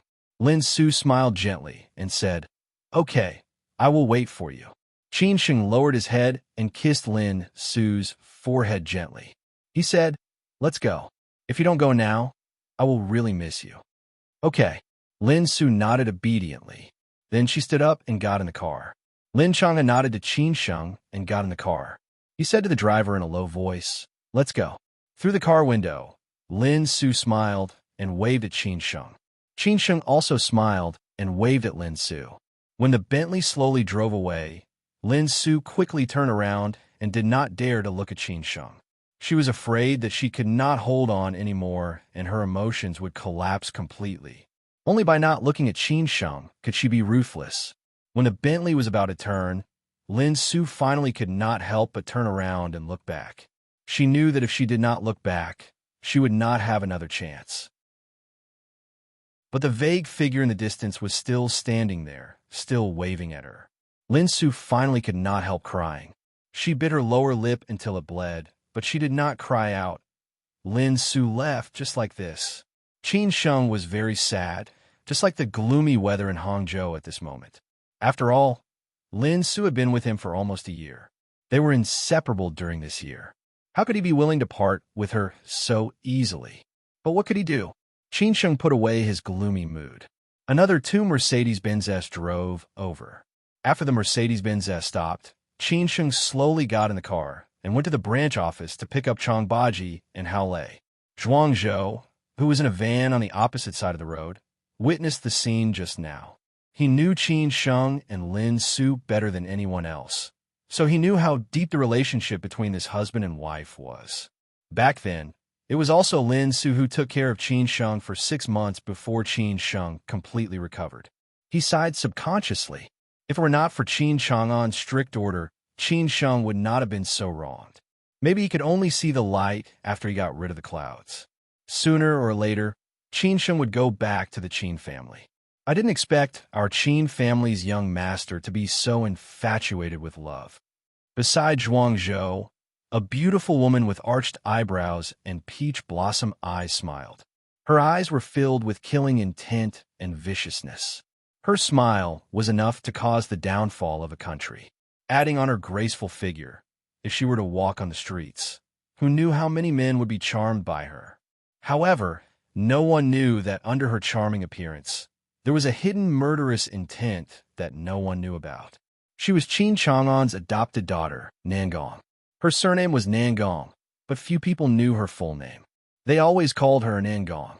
A middle-aged man and a beautiful woman were sitting in a Wuling Hongguang van, which was really out of place. Hearing this, Zhuang Zhou chuckled and said, "Well, how do you feel about the young master of the Qin family these days?" "Not so good," Nangong said bluntly. Zhuang Zhou joked, "Not so good, but he will be your man sooner or later." Nangong was silent. Since the moment she walked into the Qin family, her fate had been decided. She had never thought of resisting because it did not matter to her. However, when she saw her man, she was more or less disappointed because he was not as perfect as she had imagined. Seeing that Nangong was in a daze again, Zhuang Zhou chuckled and said, "Don't think too much. Hurry up and catch up. Our enemy has already left." Nangong came to her senses and almost forgot that her mission in Hangzhou City was to protect her future man. After all, he was her adopted father's biological son. Chapter 315. That would be the best. Zhuang Zhou and Nangong didn't understand Qin Chang'an's arrangement. Maybe it was because of their different identities and perspectives. The only thing they could do was to follow Qin Chang'an's instructions. Qin Sheng and the others arrived at the gate of the Western District Branch. On the way, Qin Sheng called Xue Qingyan to confirm the time when Chang Baji and the others would come out. Meanwhile, he told Xue Qingyan that he had sent Lin Su back to Ningbo. Xue Qingyan was a little surprised by this news, but she could understand Qin Sheng. Obviously, Qin Sheng had made up his mind to leave. Xue Qingyan was somewhat disappointed, but she respected Qin Sheng's choice. She could help Qin Sheng, but it was not up to her to decide how much help she could give him. If anything happened to Qin Sheng during this period, she would not be able to bear the responsibility. It was better to endure for a while and take a step back. It would be safer for Qin Sheng to leave this troublesome place. At that time, she could find a way to smooth things over, which would be the safest. At 10:30 a.m., Chang Baji and the others came out on time. They had been locked up for almost 2 days. Except for Chang Baji, everyone looked a little haggard. Besides, they had suffered some minor injuries. Qin Sheng didn't know whether they had suffered or not. Instead, he walked alone to pick up Chang Baji and the others. After walking to them, Qin Sheng felt a little guilty and said, "I'm sorry for making you suffer." Qin Sheng looked at them, including Chang Baji, Hao Lei, Gu Qingyang, Gu Xiaobo, and Tang Shi.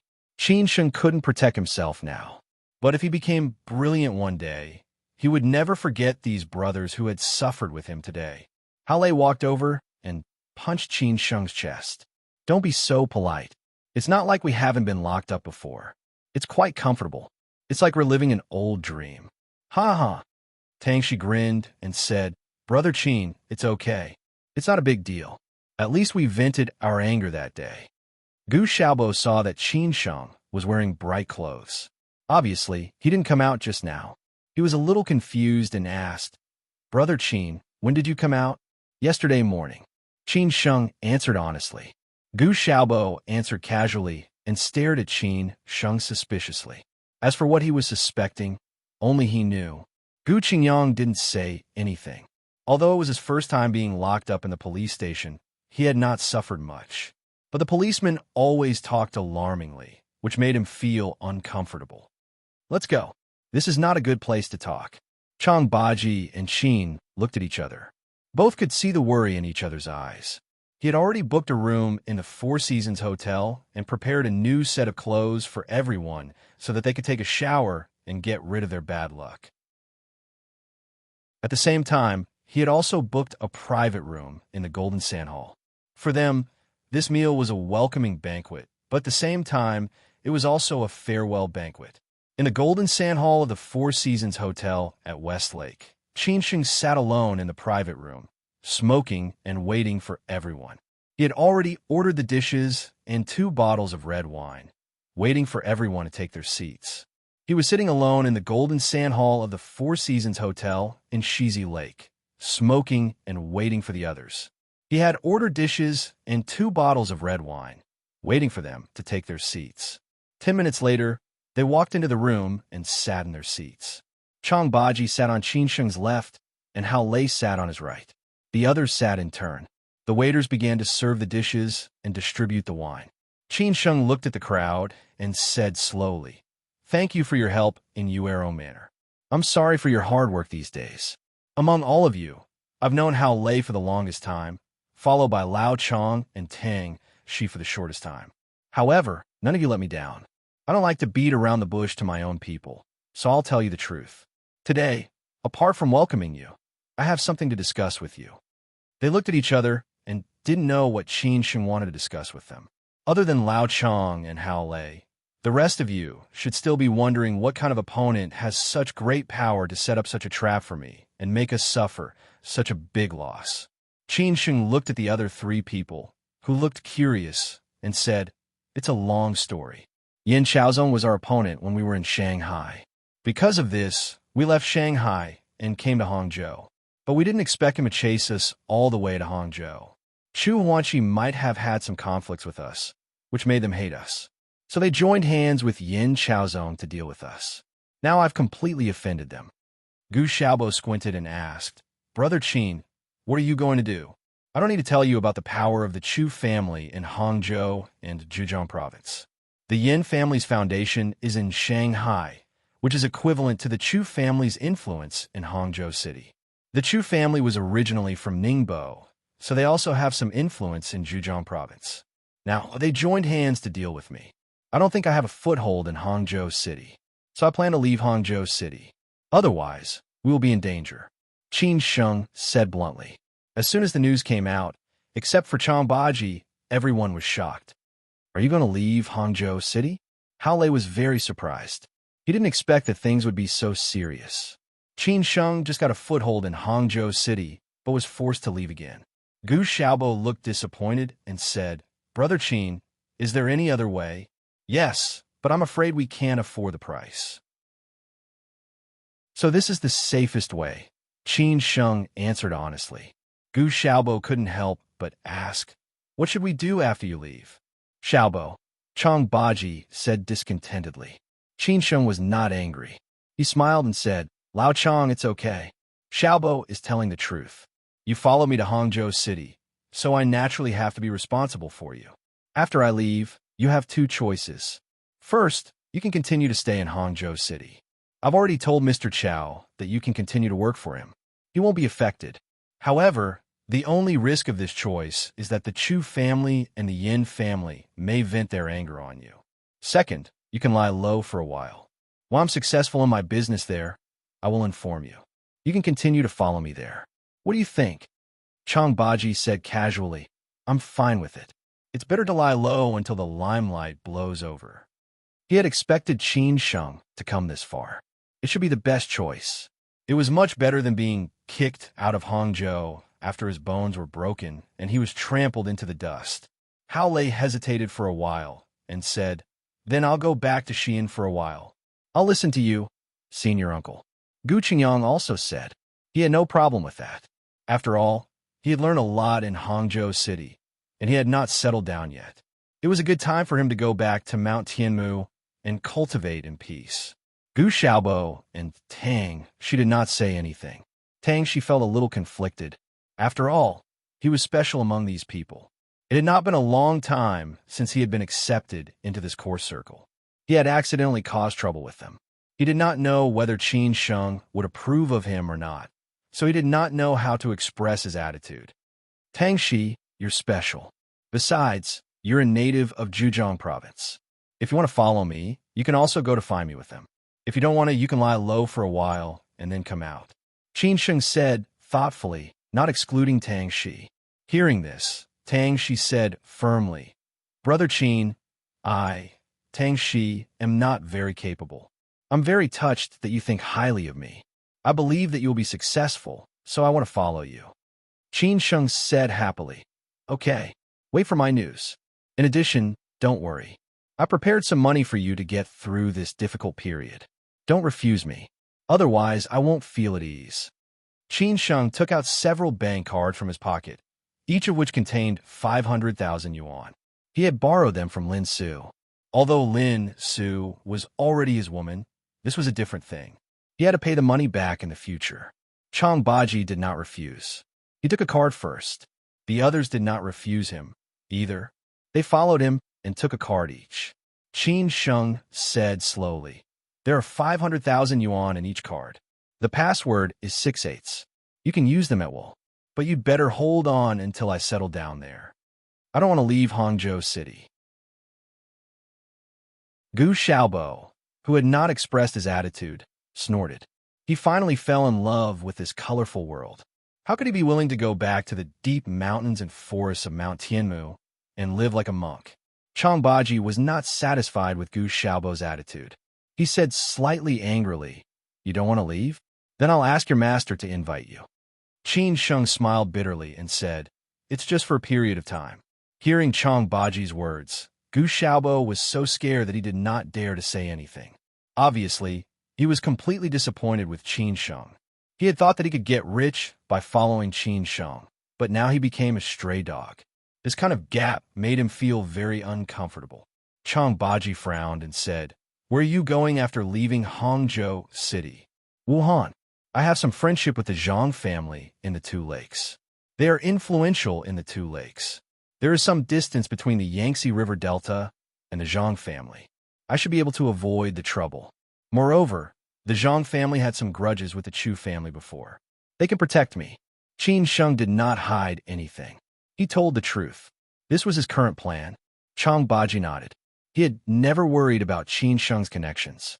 After all, he had the resources left by old Master Qin. So he continued to ask, When are you going to leave? Tomorrow night, when it gets dark. Qin Sheng said directly. He did not dare to delay any more time. The longer he stayed, the more dangerous it would be for him. Chang Baji frowned and thought for a while. Then he said seriously, I'm afraid that you have been monitored by them. They won't let you leave so easily. So tomorrow night, we will cover for you and escort you out of Hangzhou City. Qin Sheng did not refuse. This was also what he was worried about. He was going to discuss it with Chang Baji. It did not occur to him that Chang Baji would take the initiative to propose it. Qin Sheng was very grateful. That's great. They looked at each other and understood each other.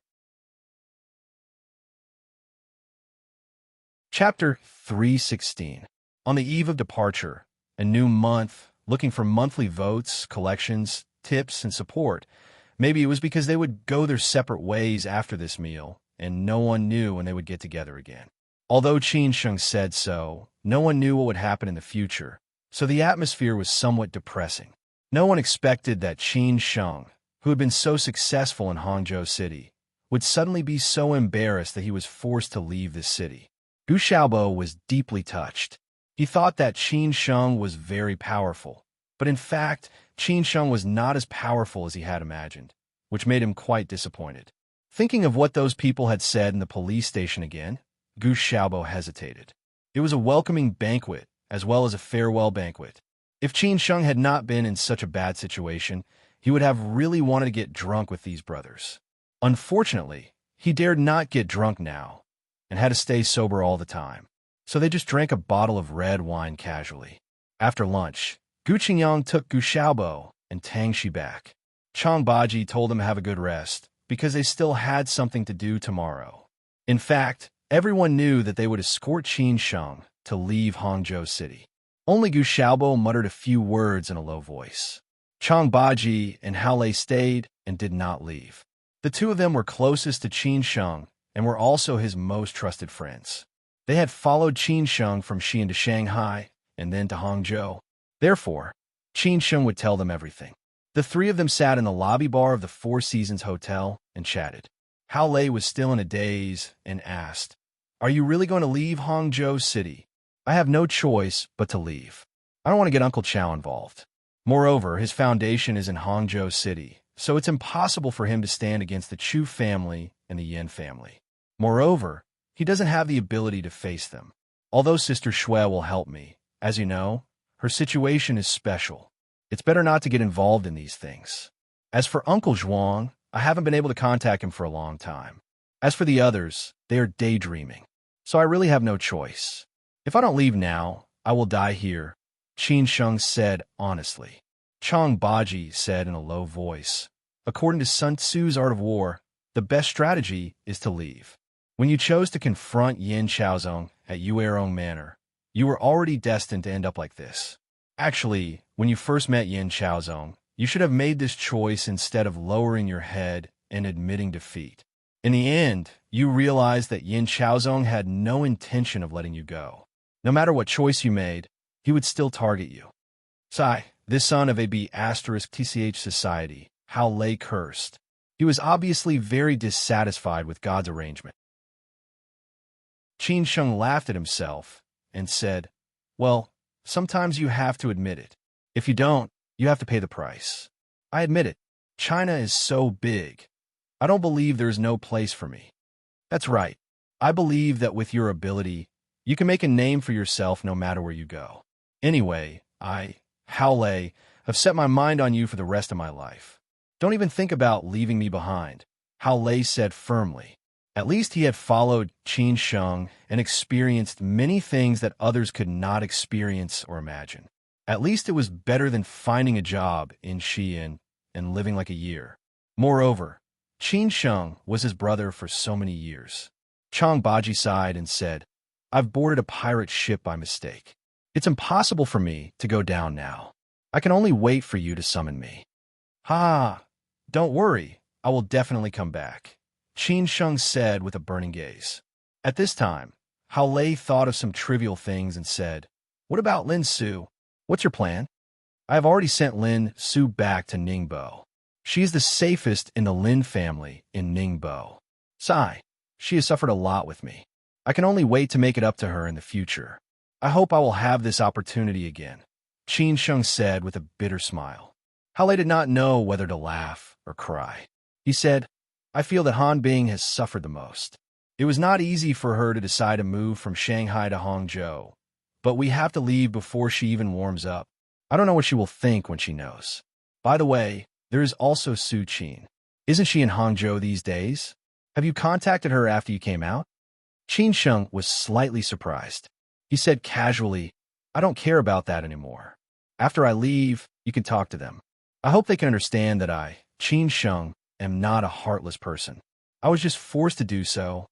"Okay, I got it. Don't worry," Hao Lei said with emotion. After chatting with Chang Baji and Hao Lei, they went back first.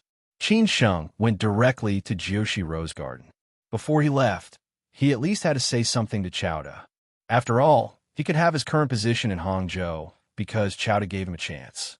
Whether it was for public or private reasons, he had to say something. Today, in the villa of the Chow family in Jiushi Rose Garden, everyone was there. Maybe because it was the weekend, it was rare to be so lively. Everyone was talking and laughing. The whole family was happy and harmonious. This was how life should be. Chowda had worked hard all his life to have this kind of life when he was old. Qin Sheng was very envious of their life. He did not know what he would be like when he was old. He would not be alone. After seeing Qin Sheng, Ji Jing said happily, "Oh, Qin Sheng is here. I haven't seen you for a long time. Come and sit down." She had not seen Qin Sheng for a long time. When others heard Ji Jing's words, they subconsciously looked at the door.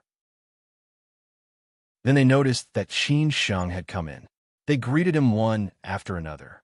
Qin Sheng also responded with a smile. Others did not know what had happened to Qin Sheng in the past few days, but Mina was very clear. She knew that Qin Sheng came to see Lao Chao for something, so she did not dare to say anything. As expected, Chowda stood up directly and said, "You guys talk first. I have something to talk to Qin Sheng." After that, he took Qin Sheng directly to the study. In the study, after Chowda sat down, he asked, "Lao Chong and the others came out?" "Yes, they just finished eating with them." Qin Sheng answered truthfully. He knew that Chowda had been paying attention to these things in the past 2 days. Chowda frowned and said, "Then what are your plans? I don't know what you were thinking now." "This is also what I want to talk to Uncle Chow about today. We have decided to leave Hangzhou City," Qin Sheng said calmly. After all, he had accepted this result calmly in his heart. Chowda's face changed slightly. "Have you thought about it?" "Yes," Qin Sheng nodded and said. Chowda continued to ask, "Does Miss Shui know?" Qin Sheng smiled bitterly and said, "I've already told Sister Shui. She has no opinion on my choice. I know she doesn't want me to leave, but I really don't want to trouble you this time." Chowda sighed and said, "Qin Sheng, I'm sorry. I can't help you this time. I hope you can understand." Qin Sheng said in a hurry, "Uncle Chow, you're welcome. I'm not a selfish person. It's all because of you that I have today's status and achievements in Hangzhou City. If I still let you get involved in this mess, then I, Qin Sheng, am really not a good person." Chowda nodded silently and said, "It's good that you understand. After all, everything I have is in Hangzhou." Thinking of this, Qin Sheng said to Chowda, "Well, by the way, Uncle Chow, I haven't been able to get in touch with Uncle Zhuang. When the time comes, please tell him for me. I hope he can understand me." Chowda was slightly surprised. After coming to his senses, he said calmly, "Oh, I haven't contacted him for a long time. Don't worry, I'll tell him when the time comes." "Thank you, Uncle Chow." Qin Sheng chuckled. Chowda said in a low voice, "We don't have to be so polite. There's one more thing that I need to ask Uncle Chow for. In the subsidiary company, Mizzen and the others are all my friends. They were also invited by me. After I leave, I hope Uncle Chow can help me take care of them. If they want to stay, they can. If they don't want to, let them be. The subsidiary company just got on a right track. If I leave like this, to be honest, I'm really sorry, Uncle Chow." This was also another reason why he looked for Chowda today. Mizzen and Yu Fengji were all poached by him from Shanghai. He didn't stay here for long before he left first. He felt sorry for them and had to tell them later. Chowda said directly, "Don't worry, I won't treat them badly. Even if you're not here, I will support their work as long as they are willing to stay." "Thank you so much, Uncle Chow."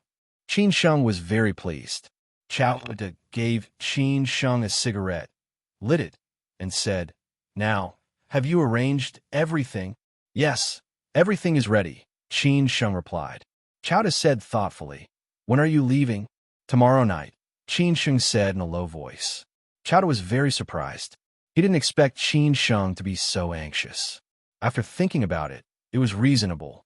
After all, it was better to leave early than late. The earlier, the safer. "I wish you a pleasant journey. I hope we can see each other again," Chowda said sincerely. Qin Sheng was very emotional. He slowly stood up and faced Chowda. He bowed slightly and said, "Uncle Chow, thank you for taking care of me during this time. I'm sorry for the trouble. If I have a chance, I will return this favor." Chowda didn't say anything. He definitely had nothing to say about Qin Sheng. Qin Sheng was really a good kid. He had a good sense of propriety. However, Chowda was thinking about why Zhuang Zhou disappeared and why Qin Chang'an hadn't appeared yet. As Qin Sheng's father, his son was bullied so badly that he had to leave helplessly.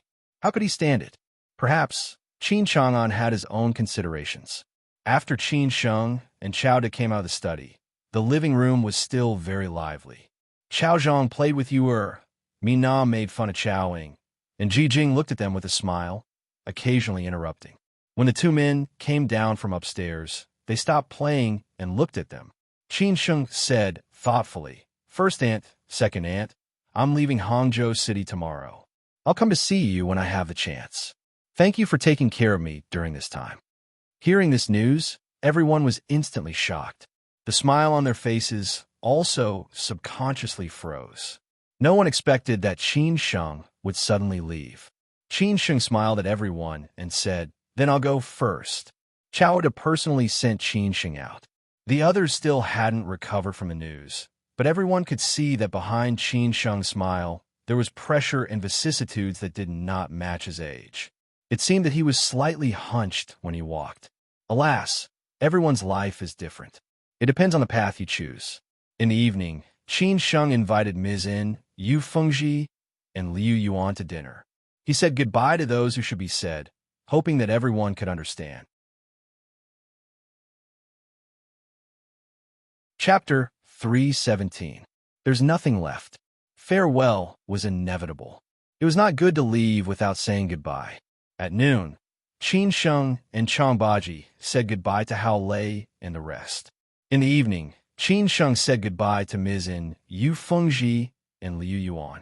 He had known these people for a long time and trusted him quite a lot. If he were to leave now, even if they would be dissatisfied, he had to say it to them face to face. Mizzen and others all knew what had happened to Qin Sheng in the past 2 days. Chowda had informed them that Mizzen was in charge of the company. After all, Chowda did not know when Qin Sheng would come out. On the one hand, he had to ensure the normal operation of the company. On the other hand, he had to avoid Ms. In and others being worried. In a modest but warm private room of a Hunan restaurant, there were only Qin Sheng, Ms. In, Yu Fengji, and Liu Yuan. Ms. In and Yu Fengji were on Qin Sheng's left and right, and Liu Yuan was on the opposite side. When they saw Qin Sheng, they felt more or less relieved. Yu Fengji had feelings for Qin Sheng. The relationship between them was ambiguous. However, after they came to Hangzhou City, because of Lin Su and their busy work, they did not continue to make progress. However, Yu Fengji was naturally worried about Qin Sheng. Seeing Qin Sheng, she could not help but ask, "What happened in the past 2 days?" Qin Sheng interrupted Yu Fengji with a smile and said, "I won't say much about what happened in the past few days. It has something to do with what happened in Shanghai back then. It's just that this time, it's more serious than the last time. Although I'm out now, it's not over yet. This is also the reason why I invited you to dinner today." "So serious?" Yu Fengji was surprised. When Mizzen told her that Qin Sheng, Chang Baji, and others were all arrested, she was so shocked that she did not come to herself for the whole afternoon. Liu Yuan had been with Song Wei these days. When the accident happened, he did not follow Chang Baji and the others, so he was lucky enough to escape. However, he heard from Song Wei that no one could protect Qin Sheng this time, so he knew how serious the situation was. Mizzen knew Qin Sheng's character. If there was nothing important, he would not gather them together. At most, he would say something on the phone. Obviously, there was something important, so she said, "Qin Sheng, if you have something to say, just say it." Qin Sheng sighed. "In this case, I will say it directly. Because of what happened in the past few days, I have to stay away from the limelight. So I have to leave Hangzhou City for a period of time. Today is also a farewell. You want to leave Hangzhou City? How long have you been in Hangzhou City?" Yu Fengji was surprised again. Obviously, she found it hard to accept. Qin Sheng smiled bitterly and said, "There's a reason for everything. I have no choice but to do this. However, I have discussed with Mr. Chao.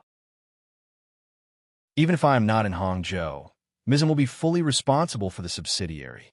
Mr. Chao will support the development of the subsidiary as always. You just need to listen to Ms. Anne's instructions. If you want to leave, I won't force you. I hope you can understand me. There's no room for negotiation?"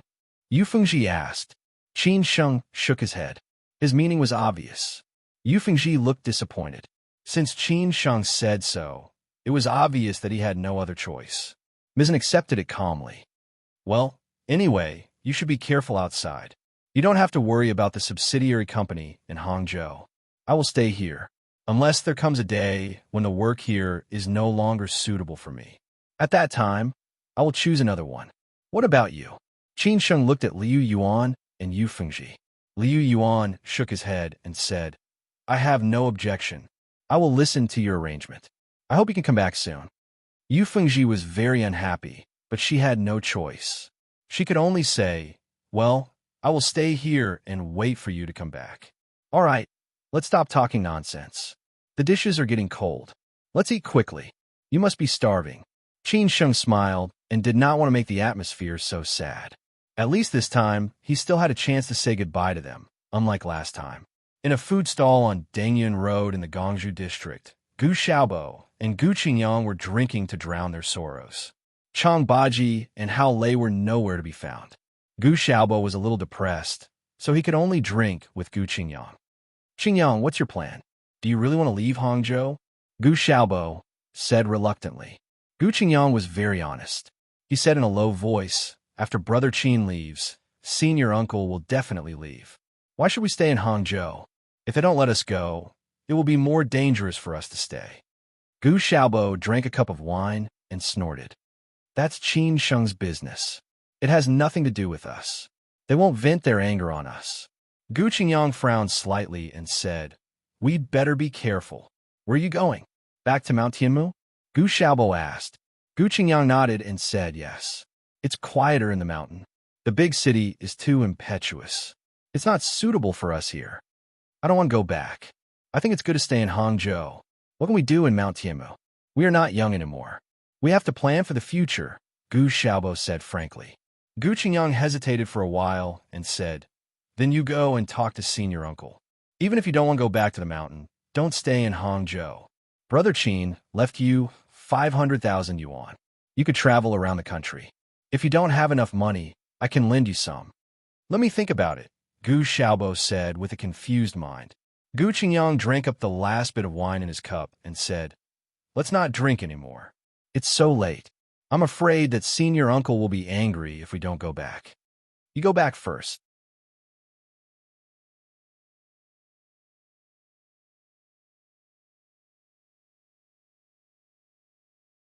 Gu Xiaobo held the beauty in his arms. He smiled and nodded without saying anything. This beauty was Tang Yi. She came from Lishui, Zhejiang province. She just graduated from the Institute of Foreign Languages this year. His family used to run a business. Last year, his father failed in his business and ran away with a lot of debts. His mother was not in good health. His younger brother was in high school, so he went to Poly International for a part-time job. However, he did not show his face. When Gu Xiaobo met her for the first time, he fell in love with her. Later, he helped her several times in Poly International. As time went by, they became familiar with each other. Then Gu Xiaobo confessed his love to her. At the same time, he stopped her from working part-time in Poly International. Instead, he found a good job for her. He also gave her living expenses every month so that she could take care of her family. For example, the bag and necklace she was carrying were gifts from Gu Xiaobo. Gu Xiaobo did not spend much money on normal days. No matter what he ate or drank, someone would take care of him. So he gave most of his money to this beauty. Tang Yi, I have something to tell you. I may have to leave Hangzhou City. Gu Xiaobo really liked this girl, so he did not intend to lie to her. He said bluntly. Hearing Gu Xiaobo's words, Tang Yi was stunned subconsciously. She stared at Gu Xiaobo and did not know what to say.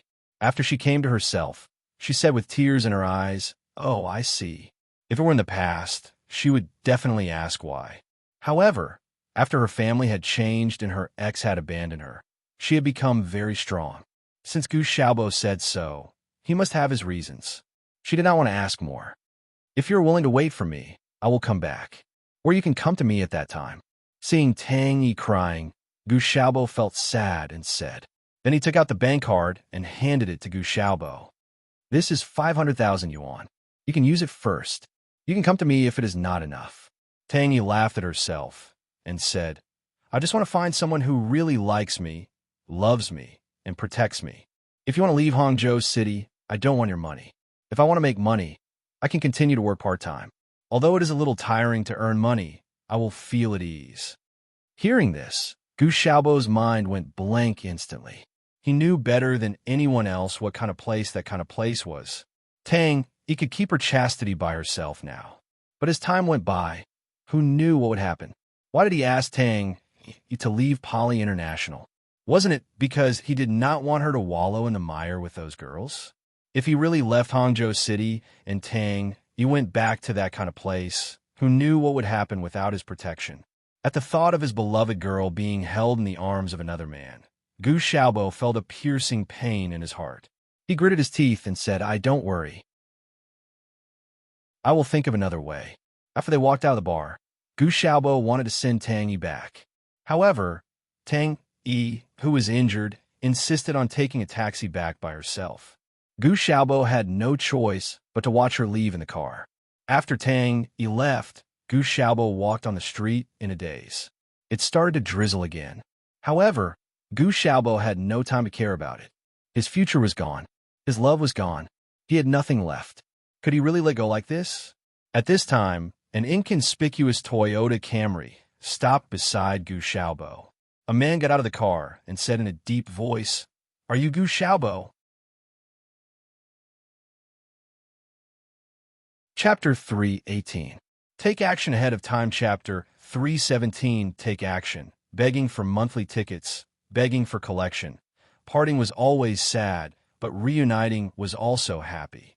Life and death, love, hate, affection, and hatred formed everyone's life.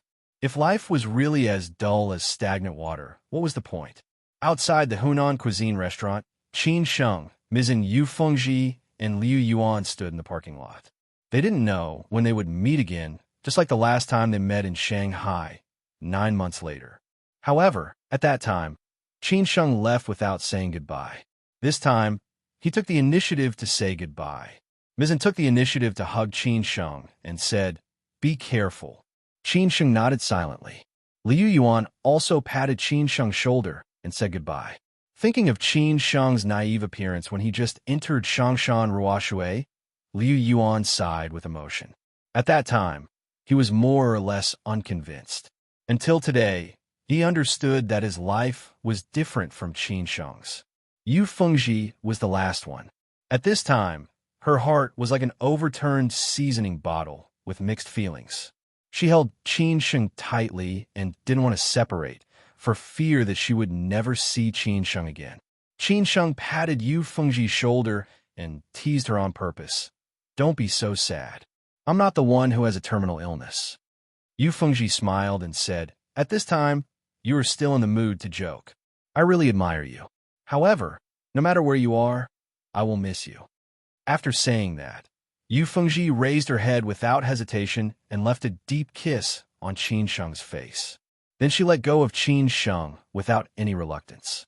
Qin Sheng didn't know whether to laugh or cry. He waved to the others, got in the car, and left without looking back. After leaving the Hunan cuisine restaurant, Qin Sheng went directly to the Binjiang Golden Coast. After Lin Su left, he was the only one here. Without the warmth of home, it was somewhat lonely. Lin Su had called him and arrived in Ningbo by high-speed rail at noon. At this time, she was already at home with her grandmother. Qin Sheng didn't ask her how she faced the Lin family. With her wisdom, of course, she would deal with it well. At worst, she would ignore it. Qin Sheng packed his things casually, all of which were necessities. He didn't take other miscellaneous things with him. When he arrived in Wuhan, he would buy them at that time. At this time, Qin Sheng received a text message on his phone. When he saw the message, his back was full of cold sweat. Because the content of the letter was that Third Master Wu had joined hands with the Chu family and the Yin family to kill you. You should leave quickly and don't believe anyone. The Chu family and the Yin family had already put Qin Sheng in a difficult situation. Now, even Third Master Wu wanted to kill him. Qin Sheng was so shocked that he was completely speechless. What on earth had he done in his previous life that the three forces in Jiangsu, Zhejiang, and Shanghai had joined hands to kill him? Why did Third Master want to kill him? Qin Sheng thought of the answer subconsciously. He had no enmity with Third Master Wu. Moreover, he had a good relationship with Luo Changgong and Yang Deng. He had even given Third Master Wu 2 valuable gifts on his birthday. However, Third Master Wu actually wanted to kill him now. It was obvious that either the Chu family or the Yin family had promised Third Master Wu more benefits. That was why Third Master Wu, who had been indifferent to worldly affairs for a long time, wanted to kill him. After Qin Sheng came back to his senses, he knew that he could not stay any longer. He definitely could not leave tomorrow night. He had to leave tonight. Otherwise, he really would not have a chance to leave again. After making up his mind, Qin Sheng immediately called Chang Baji and said, Lao Chang, I'll leave tonight. The Chu family and the Yin family have joined hands to kill Third Master Wu. If I don't leave now, I'm afraid that I won't be able to leave. Upon hearing Qin Sheng's news, Chang Baji was so shocked that he did not come back to his senses for a long time. Even Third Master Wu had been persuaded. The three forces had joined hands. Qin Sheng's treatment was really too good. It was estimated that no one would believe it if he told this to others. After coming back to his senses, Chang Baji said calmly, You wait at the Golden Coast. We'll come pick you up right away. In the evening, he and Hao Lei had discussed the plan to ensure that Qin Sheng could leave Hangzhou City safely. However, they did not expect that it would be so hasty. Qin Sheng nodded quietly and said, Okay. Chang Baji and Hao Lei had already returned to the apartment, which was a 4-bedroom apartment. They had been living together all the time. Gu Qingyang had come back, but Gu Xiaobo had not come back yet. Chang Baji was a little annoyed. He looked at Gu Qingyang and asked, Why hasn't Xiaobo come back yet? Call him and tell him to come back immediately no matter where he is and what he is doing. It was the first time for Gu Qingyang to see Senior Uncle Chang like this. He hurried to call Gu Xiaobo, thinking that he would definitely be scolded when he came back. At the same time, Chang Baji told Hao Lei, Something unexpected happened. We have to act in advance. Ask Tang, she to drive to the Golden Coast now. Go directly to the underground garage. Hao Lei's expression changed slightly. He did not ask any more questions and said directly, Okay, I'll arrange it right away. Originally, Qin Sheng would leave tomorrow night. Now he had no choice but to leave now. Who on earth sent that message? Nanshan Road was close to the West Lake. At this moment, Gu Xiaobo was standing by the lake with an umbrella and looking at the misty West Lake. Two men stood opposite him, and they were talking in a low voice. At this moment, Gu Xiaobo's phone rang. The man opposite him stared at Gu Xiaobo and said, Answer it. Right here. Gu Xiaobo hesitated for a while and finally answered the phone. He heard Gu Qingyang directly shouting over the phone, Xiaobo, where are you? Senior Uncle asked you to go back immediately. I got it. I'm going back now, Gu Xiaobo said calmly. After hanging up the phone, the man opposite asked, What's going on? Senior Uncle asked me to go back immediately, Gu Xiaobo said casually. The man opposite him said in a deep voice, Go back now. Don't let them suspect you. If you have any news, inform us immediately. Don't throw away the thing we gave you. Once we can't locate you, don't blame us for turning against you. I know, but don't go back on what you promised me, Gu Xiaobo said tit for tat. The man opposite him laughed out loud and said, Good boy. Not bad. You actually dare to bargain with me. Don't worry. It's just a small matter for us. After this, we'll arrange for you to go to Shanghai. We'll give you a job, a house, and cash. You're a good candidate. If you're willing to follow us, we'll also train you. Gu Xiaobo smiled disdainfully and turned around to leave. After Gu Xiaobo left, the man directly called Luo Changgong and said, Lao Luo, we have to take action in advance. I've already learned that Qin Sheng will leave Hangzhou City tomorrow night, but I'm afraid that it's just a cover-up. You can ask Qin Sheng to meet us now. It's the place we've set. Luo Changgong, who received the call, was a little surprised. He didn't know how the man got the news. After hesitating for a while, he said, Okay, I'll call him now. You just wait for the news. Luo Changgong, who was in the villa, lit a cigarette. This time, Qin Sheng was in danger. He had done what he could. He just didn't know whether Yang Deng had found out the clue or whether Qin Sheng had received the news. He didn't want to get involved in this mess. But he had to lie down, so he had to be prepared. If Qin Sheng was lucky enough to escape, he would have a reason to do so in the future. If Qin Sheng didn't escape, he could only blame himself for his bad luck. After smoking a cigarette, Luo Changgong finally dialed Qin Sheng's number. At home in the Golden Coast, Qin Sheng had already packed up his things. He sat in the study and waited for Chang Baji. As time went by, Qin Sheng felt a little restless. At this time, the harsh ringtone of the phone rang, which was a little creepy in the quiet study. Qin Sheng saw the name displayed on the phone. His eyes flashed with a trace of coldness. He hesitated for a while and answered the phone. Hello, Brother Luo. Why did you call me? If I didn't call you, you wouldn't call me. Luo Changgong laughed. He still behaved as usual. No matter what, he had to behave naturally in front of Qin Sheng. He couldn't let Qin Sheng find out his flaws. Otherwise, he would be under a lot of pressure in the future. Qin Sheng sighed and said, "Something happened these days. I'm under a lot of pressure. I've heard about what happened to you. I really don't know what to say. What are you doing now? If you don't have anything to do, come here for a drink. I could tell you about it." Luo Changgong asked according to the established routine. After hearing what Luo Changgong said, Qin Sheng knew why Luo Changgong called him. He was somewhat sad. It didn't occur to him that Third Master Wu wanted to deal with Brother Luo. Did Yang Deng participate in it? He treated Luo Changgong and Yang Deng as friends more or less, especially Yang Deng.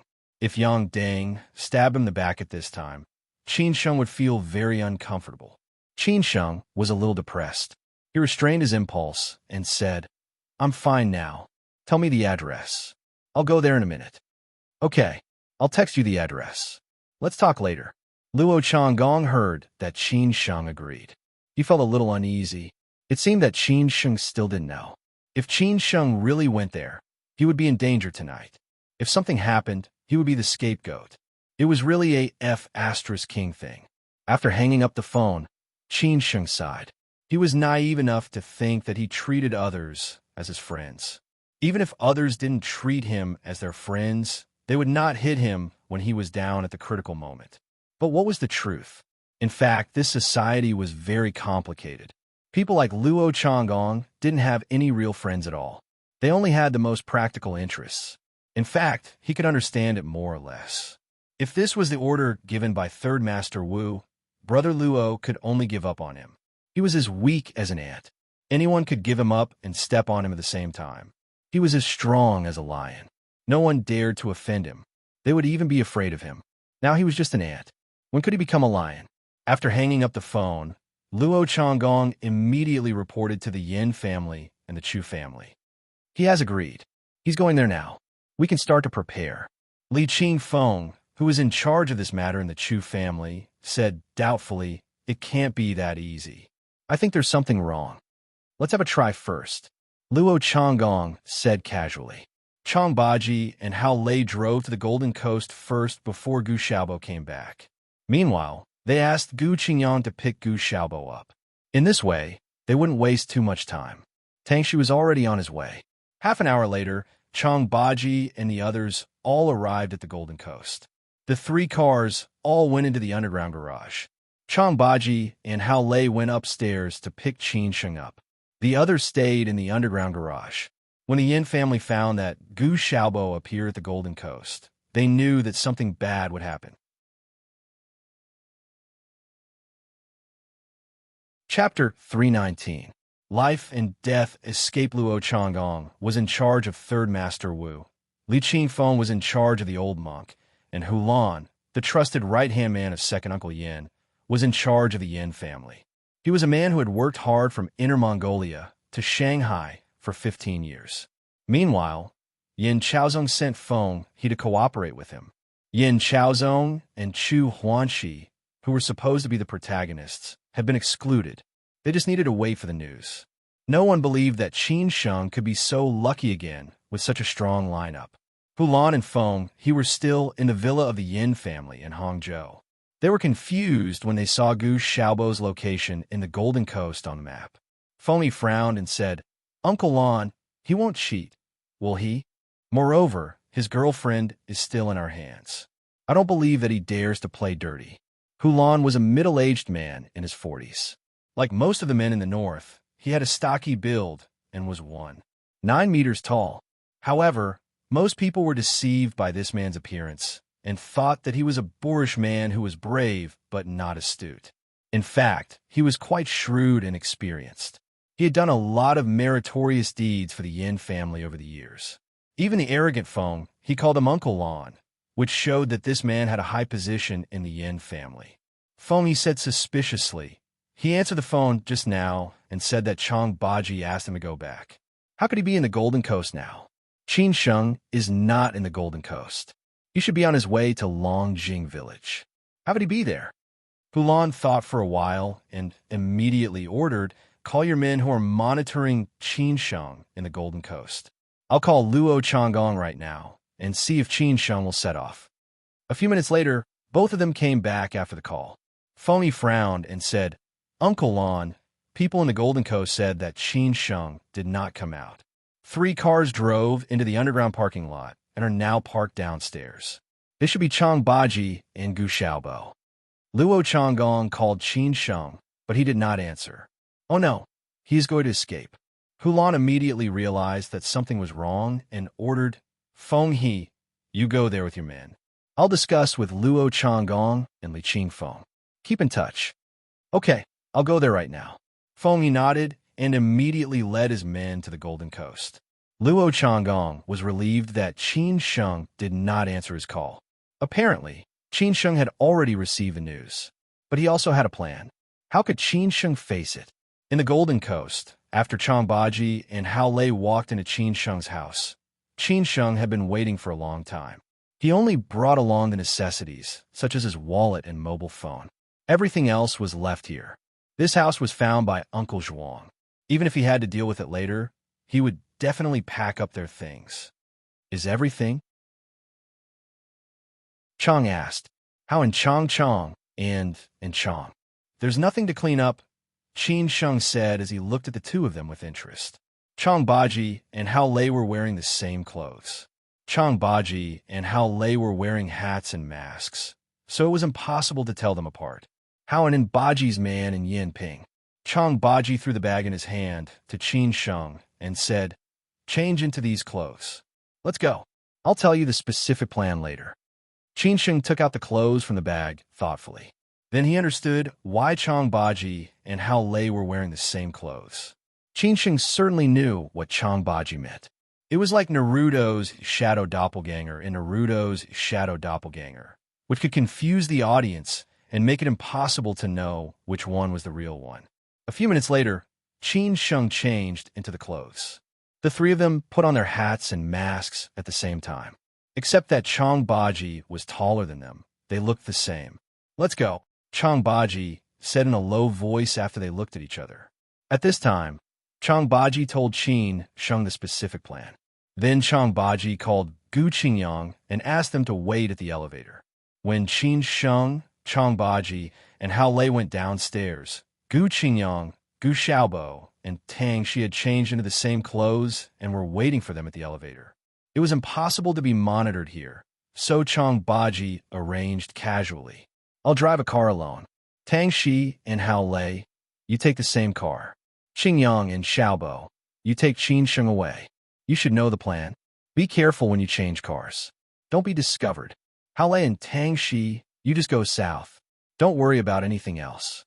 Qingyang and Xiaobo, you protect Qin Sheng. Don't make any mistakes. You are the most important part of this trip. 2 days later, we will meet at the designated place. I will tell you the specific address. At that time, I will take Qin Sheng to Wuhan. You go northeast. If there is any change, we will contact each other by text. Do you understand?" Yes. Everyone nodded. The reason why Chang Baji made such an arrangement was that he was the most powerful one among them. However, he could not take Qin Sheng away. He had to attract the enemy's attention. Gu Xiaobo and Gu Qingyang were his partners for many years. He could only rest assured if they protected Qin Sheng. As for Hao Lei and Tang Shi, they were just baits. Gu Xiaobo was a little surprised and happy. He did not expect that Senior Uncle Chang would give the task of protecting Qin Sheng to them. If it were in normal days, Gu Xiaobo would definitely do his best to protect Qin Sheng. However, he was on the opposite side of Qin Sheng now. If he gave Qin Sheng to him, it would be nothing more than seeking his own death. Gu Xiaobo sighed with emotion. Obviously, Qin Sheng had a bad life. His life was over. After confirming the plan, they walked to the parking lot. Everyone lowered their heads. They were almost at the same height. It was impossible to tell who was who. Over there, the spies who had been monitoring Qin Sheng these days were not only at the entrance of the housing estate, but also in the underground parking lot. Moreover, there were more than one. The entire Golden Coast housing estate was surrounded by hidden sentries. Therefore, They had been watching the 3 cars here for a long time. However, when he saw 6 almost identical men coming out at the same time, he was instantly at a loss. The place where Chang Baji had chosen to park the car was very hidden. It was a corner. It was impossible to see the specific situation inside. To ensure absolute safety, Qin Sheng got into Chang Baji's car first. Then he got into Gu Qingyang's and Gu Xiaobo's cars. It was not until the 3 cars were ready that they set off slowly. However, if the spies observed carefully, it seemed that they could only see the driver in each car. They could not see the other people in the other seats. That was because the other people were all sitting in the back seats. In addition, it was nighttime. The lights in the underground parking lot were dim. Nobody could be sure how many people were in each car, let alone which car Qin Sheng was in. The spies who were monitoring Qin Sheng called Feng he immediately and said, "Brother Feng, they came out. I'm sure that all 6 of them came out. However, they left in 3 cars. We could only see the drivers. We did not know the other people in the cars. What should we do now?" When Feng he heard the news, he sneered slightly disdainfully. It was just a small trick. Did they think that they could hide from it with a camouflage? Remember the license plates of the 3 cars. You follow one of them. Ask the people outside to follow the other 2. Don't lose them. Feng he made arrangements at once. Meanwhile, he reported to Hulan. He was almost sure that Qin Sheng decided to escape tonight. He said that he would leave tomorrow night and that he would meet Luo Changgong. They were all his camouflage. This man was really cunning. Feng He, who was meticulous, was afraid that it would not be safe. He ordered again, leave another group of people at the entrance and the underground parking lot to watch them. Make sure that Qin Sheng is not behind them. After the man who was responsible for monitoring Qin Sheng heard the order, he called the people outside immediately and told them the license plates of the 3 cars. After a discussion, they decided who would follow which car. The underground parking lot of the Golden Coast was free for half an hour. Chang Baji had grasped the timing perfectly. He did not waste any time from the beginning to the end. Consequently, when they reached the exit, they did not stop at all. The 3 cars drove out directly.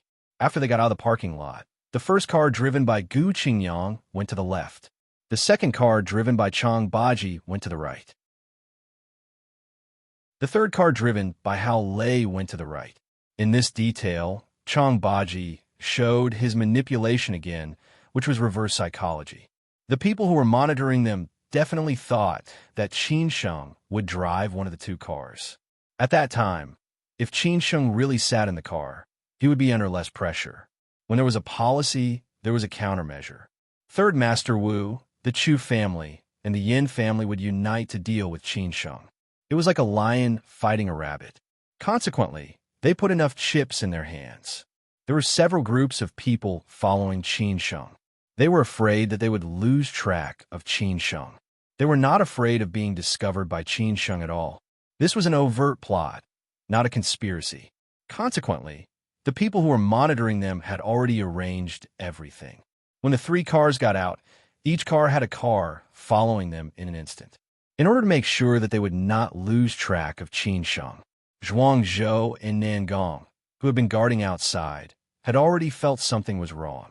Since the group of people who were monitoring Qin Sheng had moved to the direction of the underground parking lot, they had been watching there all the time. At this time, they witnessed what was happening in front of them and were somewhat confused. After all, they had never encountered such a situation before. Qin Sheng's team divided into 3 groups to deceive others. Qin Sheng's opponents also had corresponding countermeasures. But what should they do? The 2 of them were just sitting in a shabby van. What should we do? Nangong looked at Zhuangzhou and asked. They did not know which group to follow. If something really happened, they would not be able to explain it to Qin Chang'an. Zhuangzhou was not a god. He could not tell which car Qin Sheng was in. He was more worried that Qin Sheng was not in the car at all. He was still at home. He believed that Qin Sheng might really do that. Zhuangzhou did not dare to waste time. After thinking for a while, he made an arrangement. Call for help. It is impossible for us to follow 3 groups at the same time. You and I will follow 1 group each. Nangong nodded silently. At present, they could only do this. It depended on their luck. On the other side, Luo Changgong and Li Qingfeng had already arrived at Hulan's place. The game had already begun. The prey showed up. As hunters, it was time for them to get ready. After a discussion, they quickly sent more people to support the three groups. However, they could not take action at this time. They had to wait until Qin Sheng left Hangzhou. Meanwhile, they tried their best to figure out which car Qin Sheng was in. Chapter 320. Completely useless. Asking for monthly tickets, asking for monthly tickets, asking for monthly tickets, 3 cars, 3 groups of people in 3 different directions. Chang Baji and Qin Sheng's car separated again at the second traffic light. The difficulty of the game gradually increased. Moreover, it was late at night. Once the other party lost track of the target, it would be more difficult than ascending to heaven to find Qin Sheng after they changed cars. Moreover, Qin Sheng had another identity, which was the identity they had in Shaman at that time. He could get out of the car at any time and take another means of transportation to leave Hangzhou City. By then, Qin Sheng would really be able to escape. However, Chang Baji did not dare to let Qin Sheng leave the city. After all, the opponent was too powerful. Only when they left Hangzhou City would they have a better chance. Finally, he was going to leave Hangzhou City. His wandering life was going to start again. He didn't know if he could leave Hangzhou City safely. Wuhan was not necessarily the final destination. It depended on whether the Zhang family would take him in or not. Even if he went to Wuhan, he had to behave himself and hide his identity for a period of time, until one day he could face these opponents directly, or his position in the Zhang family could make the Zhang family protect him. Lying on the back seat, Qin Sheng looked through the car window at the flashing neon skyscrapers flying past. The night view of Hangzhou City was still beautiful. He also liked this city with half mountains and half lakes very much. However, this city could not accommodate him. Qin Sheng took out his phone and sent a text message to Xue Qingyan. It was a simple sentence: "Sister, I'm leaving. See you later." He also told Chao Da that the situation had changed and that he would be leaving tonight. In the end, he sent a message to Lin Su. "Wife, I'm leaving. Wait for me to pick you up." When the 3 of them received Qin Sheng's message, they behaved tacitly. They did not call Qin Sheng, nor did they reply to his message, because they knew that Qin Sheng could not be distracted at this time. In Jiushi Rose Garden, Chao Da was sitting in the study, smoking and sighing with emotion. He knew that Qin Sheng could not have met with any mishap, because he believed that Qin Chang'an must be hiding in the dark. It was just that Qin Chang'an did not show up, unless it was really a critical moment. Therefore, sooner or later, Qin Sheng would return to Hangzhou City. At that time, Hangzhou City would be really lively. He wanted to see how Qin Sheng would slap those people in the face. As Qin Sheng's guide in Hangzhou City, what kind of treatment would he receive then? If Chao Da still had ambitions, he would definitely take advantage of this opportunity to rise again. However, he no longer had any ambition. He felt that his current life was enough. He would leave everything to Chao Zhang. Although Xue Qingyan had returned to Hangzhou, she was still working overtime. She had never been leisurely since she came back. She had to take care of her elderly parents and find time to work, not to mention that she had so many social engagements in Hangzhou. After receiving Qin Sheng's text message, Xue Qingyan was in the study with her assistant to sort out the progress of the project through video chat. She turned off the video chat and lit a cigarette. She exhaled a mouthful of smoke gracefully. When she was under great pressure or in a bad she was in a few. She had been thinking of ways to help Qin Sheng, but Qin Sheng still made his choice. She felt pity for Qin Sheng. He was the only young man whom she could approve of in the past 2 years. Hua of was defeated. In the ancestral home of the Lin family in Ningbo, Lin Su was accompanying her grandmother for a walk in the garden. The ancestral home of the Lin family was surrounded by a huge garden. People who did not know would think that it was a park. This was the power of the Lin family in Ningbo. Lin, she, Lin, she, Lin, her of Lin, of Lin, Lin. Lin Su shook her head and said, "I'm fine, Grandma." Old Lady Lin did not ask further. She was a smart woman. How could she not know what was going on? It must have something to do with that young man. In Hangzhou City, Gu Qingyang was driving quietly. From the moment he drove out of the garage, he had noticed the tail behind them. Gu Qingyang's driving skills were not bad. Moreover, he was originally bold but careful. Consequently, he shuttled through the traffic fearlessly and even ran the red light many times in a row. However, he still could not get rid of the tail. Of course, Gu Qingyang did not understand why. He was thinking about his future and future. If Qin Sheng really escaped successfully, it was obvious that those people would definitely find him to settle the score. By then, he and Tang Yi would not be able to live an ordinary life. Therefore, he had to find a way to tell the other side that Qin Sheng was in his car. Gu Xiaobo, who was standing beside Qin Sheng, felt very uneasy. On the other hand, everything went smoothly for Chang Baji and Hao Lei. Half an hour later, they passed several traffic lights and got rid of their opponents completely. Then they went to the designated place to change cars according to their original plan. Hulan was devising strategies in the villa. Feng had gone out to chase them. Now he was in charge of everything outside. He followed Chang Baji's car. After he got rid of it, he was so angry that he almost hit Chang Baji's car. He had to ask Hulan for help. At this moment, Luo Changgong and Li Qingfeng arrived at the villa, followed by Mr. Chu. Mr. Chu had met Chang Baji in the morning. At that time, he was in the car opposite the city branch. If they wanted to deal with this opponent, they had to know him. Li Qingfeng asked, "What's going on now?" "My men told me that 2 of the 3 cars lost the target." Obviously, they were prepared. "We were fooled," Hulan said in a low voice. Luo Changgong cursed on purpose. "I told you that we should have taken action earlier. We didn't need a detailed plan. We could have found someone to kill him directly. At that time, we could have taken the blame. Why do we have to be so troublesome?" Li Qingfeng snorted. "Lao Luo, this guy is not an ordinary person. You used to be so close to him. Don't you know his relationship with the Shui family? At that time, if our families are involved, none of us will have a good time." "You're right." Luo Changgong nodded and said, "You're right." Li Qingfeng asked curiously, "Lao Luo, I'm confused. Why did Third Master Wu give you this task? You are so familiar with him. It's useless to feel it. You won't leak the information to him, will you?" The old monk and Third Master Wu had had too many conflicts before. Moreover, the conflict among the people below were known from Luo Changgong and Yuan Ku. When Li Qingfeng met Luo Changgong, of course, he would not greet him politely. He would definitely sneer at him. Luo Changgong retorted directly, "You don't need to worry about our business. If you don't trust me, you can do it yourself. Of course, I'm willing to sit back and enjoy the fruits of your labor. After that, I will go back to Third Master Wu to get the credit." Hulan knew that they were not on good terms. He skillfully tried to smooth things over. "Stop it. You are still in a mood to quarrel at this moment. Think about how to deal with this guy. If we let him escape this time, we will really lose face." Luo Changgong snorted and said, "Now we have lost 2 targets. What should we do?"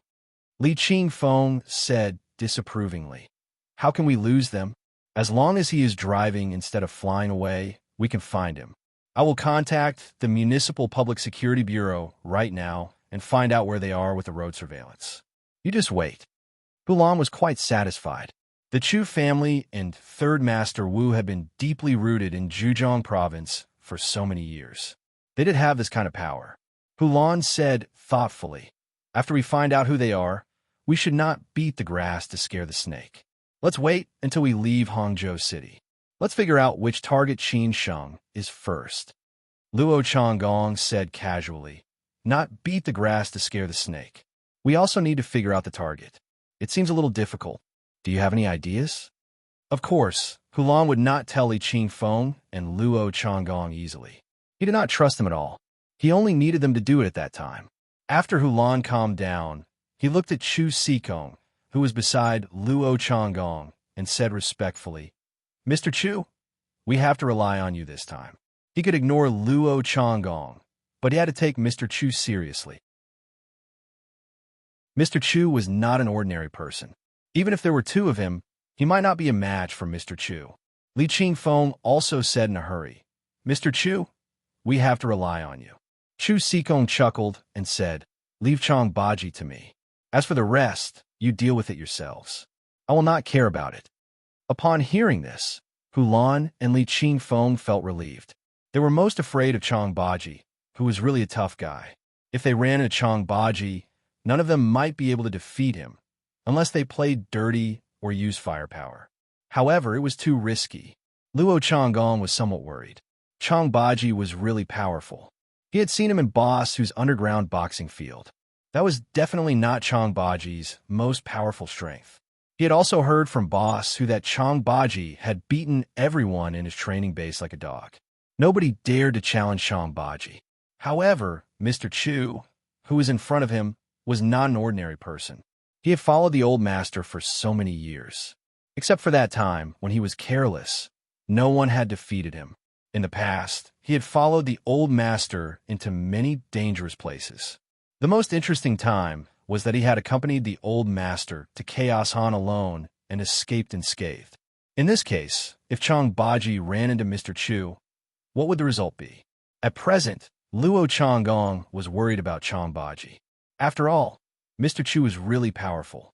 In the downtown area, Chong Baji and Hao Lei got rid of their opponents. They changed cars smoothly and started to carry out the second stage of the plan. They got on the highway and went out of Hangzhou City. Gu Qingyang was still working hard. He was puzzled. He could not get rid of this group of dogs no matter how hard he tried. There were several times when he could not see their tails behind him. However, they came out again after 2 crossings. What kind of trick did they use? Gu Qingyang was a little annoyed. Brother Qin, senior uncle and brother Lei have changed cars smoothly. We have met some experienced people. We can't get rid of them no matter what. Did they find out that you are in this car? Qin Sheng frowned and said, "I don't think so. Try again." Gu Xiaobo, who was beside him, was a little scared. He was afraid that Qin Sheng would find out that he had betrayed him. Based on Qin Sheng's temper, he would definitely not let him go. He could not help but curse them silently. "Are you King idiots? I am in the car. How can you not know where this car is going?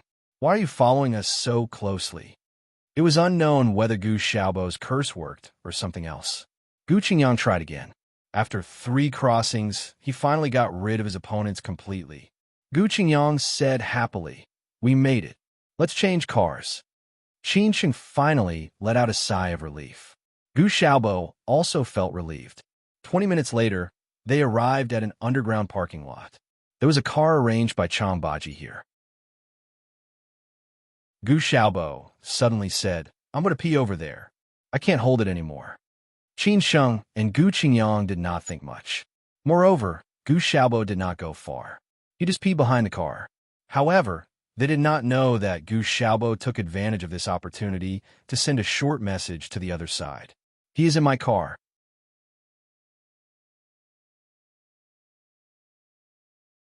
Chapter 321. He was under a lot of pressure. Fortresses were always broken from the inside. This time was no exception. Chong Baji's plan was perfect. However, he had a disappointing martial nephew who directly took drastic measures against his plan. No matter how hard they tried, it was all in vain.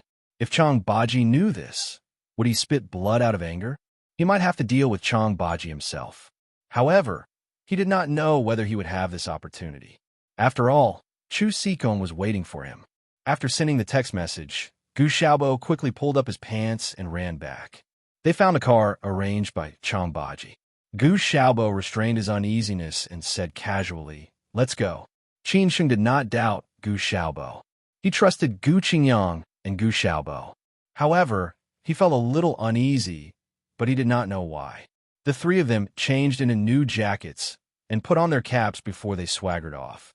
After leaving the underground garage, Gu Qingyang drove the car out of the urban area quickly.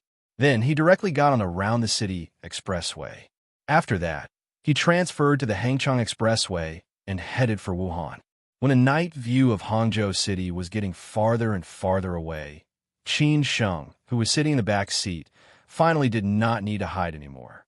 He sat up straight, looked at Hangzhou City outside the car window, waved his hand, and said, "Goodbye, Hangzhou City." In the CC Villa, after receiving Gu Xiaobo's text message, Hulan immediately cheered up. The news he had been waiting for finally came. After reading the text message, Hulan burst into laughter. He had made the right move. Finally, the news he had been waiting for came. Gu Xiaobo did not let him down. This was like a duel between two martial arts masters. The opposite side played a series of moves, which were gorgeous but not practical. Hulan only needed to pierce through the heart with a sword and kill him directly. After reading the text message, Hulan ignored Li Qingfeng, Luo Changgong, and the others who were curious. He directly walked to the balcony and called Feng He. Feng He, stop looking for him. I already know which one is him. You turn around and go to the northwest of the urban area. Just follow them. Don't rush to take action. Wait for my order. On the other side, after losing the target, Feng He was waiting for new information. However, he did not expect that Hulan had already found Qin Sheng's position. After turning on the positioning system again, Feng He instantly understood what was going on. Because at this moment, only Gu Xiaobo's car was in the northwest direction of the city. Obviously, Qin Sheng and Gu Xiaobo were together, and Gu Xiaobo had already leaked the news to them. Feng He said proudly, "Aren't you very powerful? Let's see how you can escape this time." Neither Hulan nor Feng He doubted the authenticity of Gu Xiaobo's information. It was because Gu Xiaobo's character was not as tough as what he appeared to be. Meanwhile, he had already been swallowed by this colorful world. Moreover, he still had taboos. Moreover, Gu Xiaobo's GPS was still there. If they wanted to verify the authenticity of the information, they only needed to confirm whether Gu Xiaobo was in that car. If Gu Xiaobo was really there, Qin Sheng would definitely be there. Gu Xiaobo would not risk his life for Qin Sheng. After Hulan hung up the phone, Li Qingfeng asked in a hurry, "What? Do you know where he is?" Hulan nodded with a smile. Luo Changgong asked subconsciously, "How did you know that? Could it be that you have someone on his side?" "You don't need to know that." Hulan kept them guessing on purpose. He did not tell Li Qingfeng, Luo Changgong, and the others how on earth he knew that. This was his trump card. He would only show it at the last moment. Hulan followed up with the arrangement. "From now on, until the end, we all stay here. No one is allowed to leave. Put all the phones on the table to ensure that the information will not be leaked." Why did Hulan do that? It was because Gu Xiaobo had told him that Qin Sheng would leave tomorrow night. In that case, why did he suddenly decide to leave tonight? One reason was that Qin Sheng had played a trick. He had said that he would leave tomorrow night on purpose, and then chose to leave tonight. The other reason was that someone had leaked the information. As a result, Qin Sheng had chosen to leave tonight. Consequently, Hulan had to be on guard. Li Qingfeng had no objection to this. Of course, he knew that Hulan did that to guard against Luo Changgong. At this moment, Luo Changgong felt quite uneasy. He was wondering how Hulan had found Qin Sheng's whereabouts. Could it be that Qin Sheng had a spy on his side? Originally, Luo Changgong had been thinking about how to find an opportunity to inform Qin Sheng. However, Hulan's action directly extinguished Luo Changgong's hope. Of course, Luo Changgong dared not take the risk out of desperation. If the third master really knew about it, the consequences would be self-evident. He could only pray for Qin Sheng in his heart. Meanwhile, he could only say, "Qin Sheng, Brother Luo, I can only help you this much. Whether you live or die, it depends on your luck."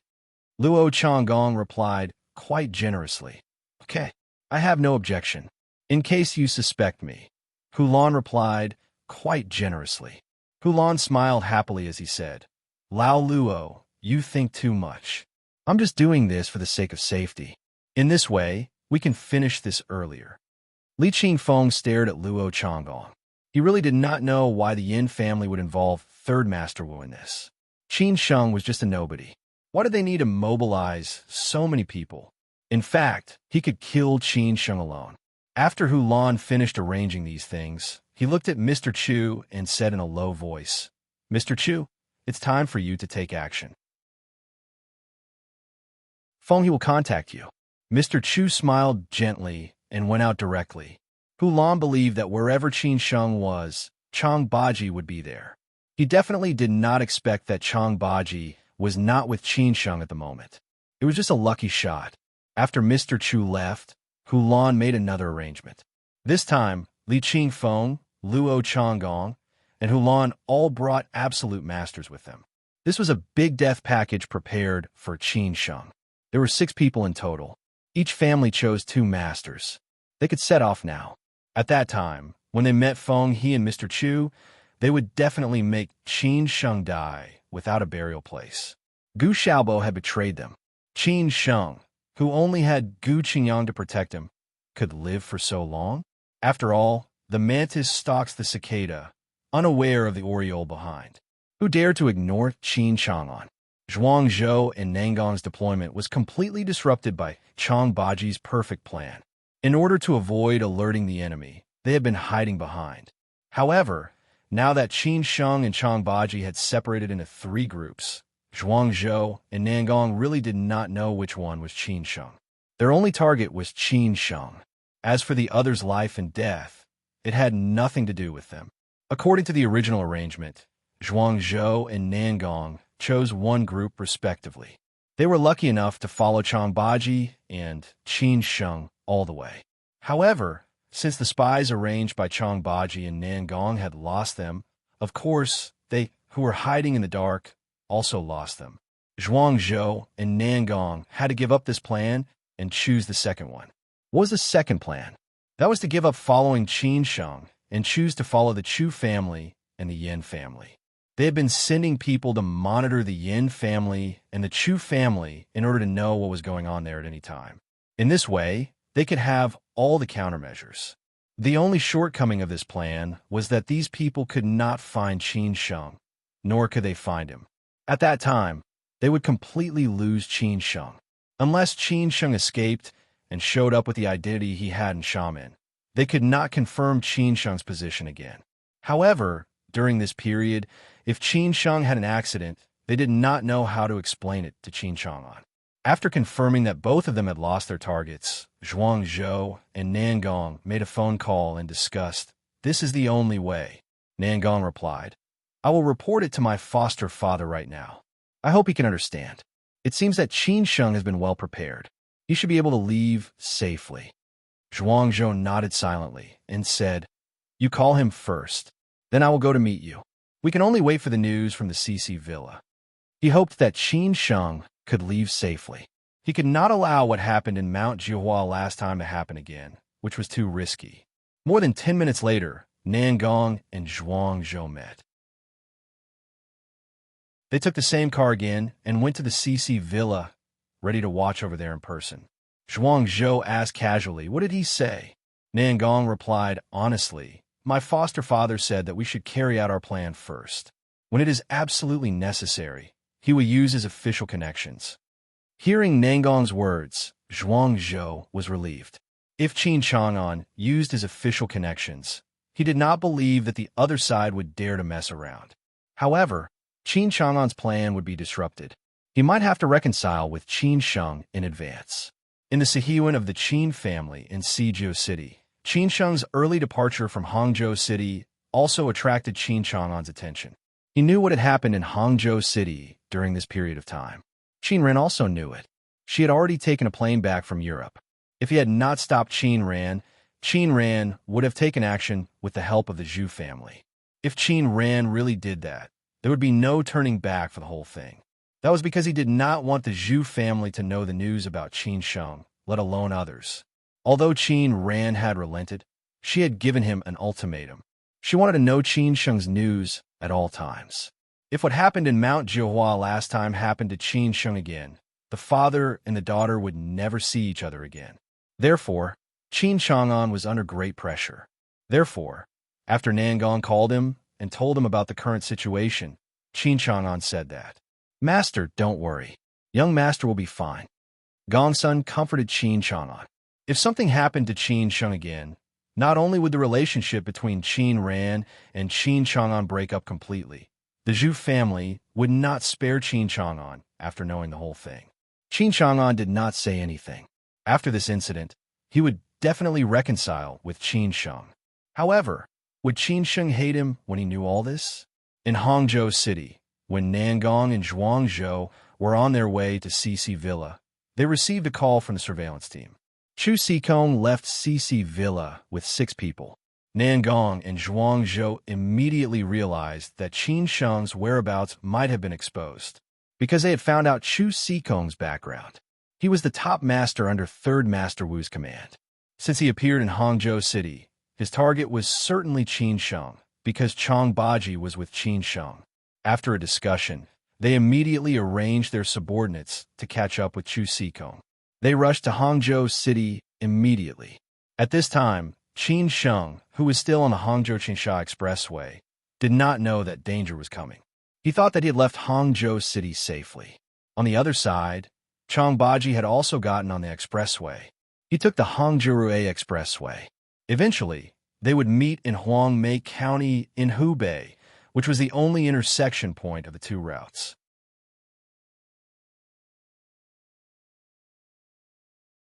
Chapter 3:22. It was about to begin. As a big city in the Yangtze River Delta, Hangzhou's nightlife had just begun. Young men and women in the city shed their tiredness and disguise, indulging themselves and releasing their desires. For them, this night was peaceful.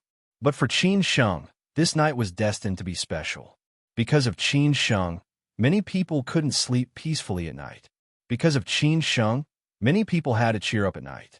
For Qin Sheng, this night was destined to have an ending. Qin Sheng was a fugitive. What were his 2 old rivals, Yin Chaozong and Chu Huanqi, doing? Chu Huanqi had already learned from Li Qingfeng that they would take action against Qin Sheng tonight. But he was heartless. It didn't matter much to him whether Qin Sheng would die or not, as long as he didn't let him see him again. Therefore, at this moment, he was enjoying himself with his gang of scoundrels in the Queen's Bar. Anyway, he only needed to know the result later. Compared with Chu Huanqi's indifference, Yin Chaozong, who was far away in Shanghai, had been paying attention to the situation. Feng He would report to Yin Chaozong every once in a while, which was also the reason why Yin Chaozong had arranged for Feng He. In the mansion of Thompson First Class, Yin Chaozong made a pot of tea and watched an old movie, The Pianist on the Sea, absent-mindedly. Then he said to himself, "Tonight, the resentment between us should come to an end." He definitely wouldn't go to bed so early. He must wait for the news and then go to bed with complete relief. Otherwise, he would definitely be restless. Qin Sheng was a hurdle in his heart. He would not stop until he heard the news of Qin Sheng's death. Yin Chaozong knew that Lin Su had gone back to Ningbo. He also knew that the Lin family would not help Qin Sheng. They had joined hands with the Chu family and 3rd Master Wu. If Qin Sheng was not stupid, he definitely would not continue to stay in Hangzhou. He would definitely find a way to leave. However, at this time, would they let him leave? Obviously not. It was getting late, and everything was getting more and more complicated. It took 6.5 hours to go from Hangzhou to Qingmei County. When Qin Sheng and the others arrived, it should be after 3 o'clock in the morning. Chang Baji should arrive at about the same time. Feng He and his 3 subordinates followed Qin Sheng's car from a distance. Chu Sikong and the other 6 men with extraordinary skills chased after them all the way, striving to meet up with Feng He as soon as possible. Gu Qingyang and Gu Xiaobo took turns to drive the car. Qin Sheng was resting with his eyes closed in the back seat. However, he could not fall asleep no matter how hard he tried. He always felt uneasy and did not know why. Hao Lei and Tang, she were the safest. They drove all the way to the south. Chang Baji told them that they could go to Li Shui and Taizhou at will.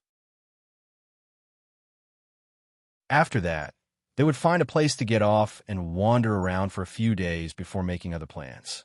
Zhuangzhou and Nangong followed Chu Sikong and his companions closely.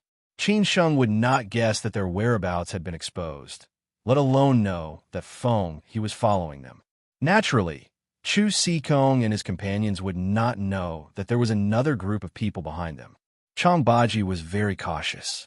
Every once in a while, he would tell Qin Sheng and his companions how to move forward in order to avoid being exposed. However, he did not expect that everything he had done would be in vain. After they turned from the Hangchang Expressway to the Shanghai-Chongqing Expressway, Chang Baji let Qin Sheng and his companions continue to drive forward. It was not until 2 o'clock in the morning that Chang Baji told them the meeting point of this trip, Huangmei County, Huanggang City. He told Gu Xiaobo to get off the expressway from Huang, Mei County, and find a place to wait for him. Finally, Gu Xiaobo knew the meeting point. He could not help feeling overjoyed. What he needed to do now was to tell Hu Lan the news again. At this moment, Gu Xiaobo was driving. He noticed that there was a service station in front of them. After thinking for a while, he said, "Brother Qin, there is a service station in front of us. I want to go to the toilet and buy some Red Bull coffee to refresh myself in case of an accident when I am tired." Qin Sheng still did not think much about it. After all, they had already left Zhejiang province and arrived in Hubei province. He did not think that there would be any accidents. Consequently, he said, "Okay, I also want to go to the toilet. You could buy some food at that time. I guess everyone is hungry." Hearing Qin Sheng's answer, Gu Xiaobo was secretly happy. He said in a hurry, "Okay. However, at this time, we can only buy some snacks. I don't know whether there are any restaurants open for business when we arrive in Huangmei County." Qin Sheng said casually, "Let's talk about it when we arrive." A few minutes later, they drove the ordinary Toyota Highlander into the service station steadily. Gu Qingyang waited in the car, while Qin Sheng and Gu Xiaobo walked into the service station. In order to cover up the anxiety in his heart, Gu Xiaobo chatted with Qin Sheng on purpose. "Brother Qin, we may have to part ways in a while. I wish you all the best in Wuhan. We can go to you as soon as possible." Qin Sheng patted Gu Xiaobo's shoulder and said, "Don't worry. When I settle down there, I will inform you to come here. With your help, I can move faster." Gu Xiaobo laughed and said, "That's for sure. When brothers are united, their sharpness can cut through gold." However, Gu Xiaobo said in his heart, "Brother Qin, I'm sorry. I'm afraid that you won't have a chance. I hope you won't blame me. I was forced to do this. After all, I have to live." After entering the restroom, Qin Sheng and Gu Xiaobo separated. Since Gu Xiaobo wanted to send a text message to Hulan, he went into the squat pit and left directly after using the restroom. At 2:30 a.m., in the CC Villa in Hangzhou City, Hulan picked up his phone immediately after he heard the text message. As expected, Gu Xiaobo's information finally came. "Senior Uncle Chang will meet us in Huang, Mei County. We will get off the highway in Huang, Mei County 1 hour later. What should I do?" "Go back as soon as possible." Hulan thought for a while and replied immediately, "Get off the highway and try to find a remote place. We will go there later. If anything unexpected happens, we will contact you again." After Gu Xiaobo received the text message, he finally felt at ease. He deleted the text message with a smile and left the restroom. He did not waste too much time. When Gu Xiaobo walked out of the restroom, Qin Sheng had already bought the things and was waiting for him. They looked at each other and went back to the car immediately. After getting in the car, Gu Qingyang said to Gu Xiaobo, "Let me drive for the rest of the way." Compared with a moment ago, Gu Xiaobo was much more energetic now. He smiled happily and said, "It's okay. I will drive first. You eat something, and then I will replace you later." The three of them went on the road again, heading for Huang, Mei County. In the living room of the CC Villa, Li Qingfeng lay on the sofa casually, waiting for the message from Hulan. Luo Changgong squinted. He was so sleepy that he almost could not stand it anymore. After Hulan replied the text message, he said to Li Qingfeng and Luo Changgong with a smile, "A good show is about to start." Li Qingfeng and Luo Changgong immediately became energetic and looked at Hulan with puzzlement. Hulan ignored them. He walked to the balcony and dialed Feng He's number.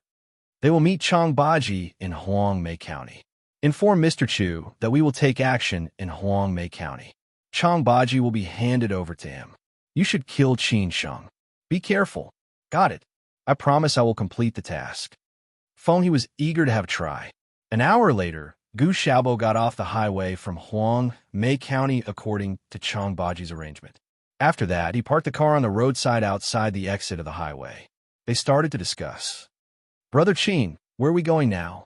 Gu Xiaobo asked thoughtfully. He was afraid that Qin Sheng would enter the county. He said in a hurry, "Senior uncle will probably arrive soon. Let's wait nearby. If we enter the county, our foreign license plate will be too eye-catching. It will expose our identities easily." What Gu Xiaobo said was reasonable. However, he had a purpose. Gu Qingyang echoed. Brother Qin, Xiaobo is right. Qin Sheng thought for a while and thought that Gu Xiaobo was right. So he made up his mind and said, let's wait nearby. However, he did not know that this decision almost cost him his life. Gu Xiaobo turned on his phone immediately and checked the map nearby. He found that there was a river nearby and no village. He said immediately, there's a river over there. Let's find a place by the river and wait for senior uncle. After that, Gu Xiaobo drove directly to the river before Qin Sheng and Gu Qingyang agreed. Qin Sheng and Gu Qingyang did not think too much. Maybe they would understand why Gu Xiaobo had betrayed them in the end. A few minutes later, Chu Xikong and Feng he finally arrived in Huangmei County. Nangong and Zhuang Zhou arrived next. Chang Baji arrived last. All of them were finally going to meet each other. A storm was coming. The war was about to start.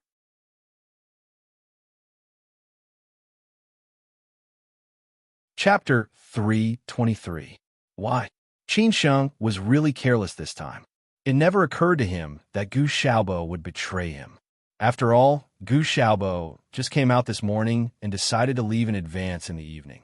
Only a few people knew that he was going to leave. Only he knew that he would leave tomorrow. Only Chang Baji and the other 4 people knew that he was going to leave today. Qin Sheng could totally trust these 5 people, including Chang Baji and Hao Lei. Gu Xiaobo and Gu Qingyang were Chang Baji's martial nephews. Qin Sheng was quite satisfied with their performance. As for Tang Shi, he was accepted by Qin Sheng in the end. However, Chang Baji also thought about it and let Hao Lei and Tang Shi go together. Moreover, Chang Baji's plan was perfect. They got rid of their pursuers and left Hangzhou City smoothly. Now they were in Hubei. Of course, Qin Sheng let down his guard. However, didn't he feel that everything was going too smoothly? Huangmei County was the gateway to the east of Hubei. It was located on the north bank of the middle reaches of the Yangtze River. It was the junction of Hubei, Anhui, and Jiangxi provinces and Zhejiang City across the river. The most famous Huangmei opera originated from here.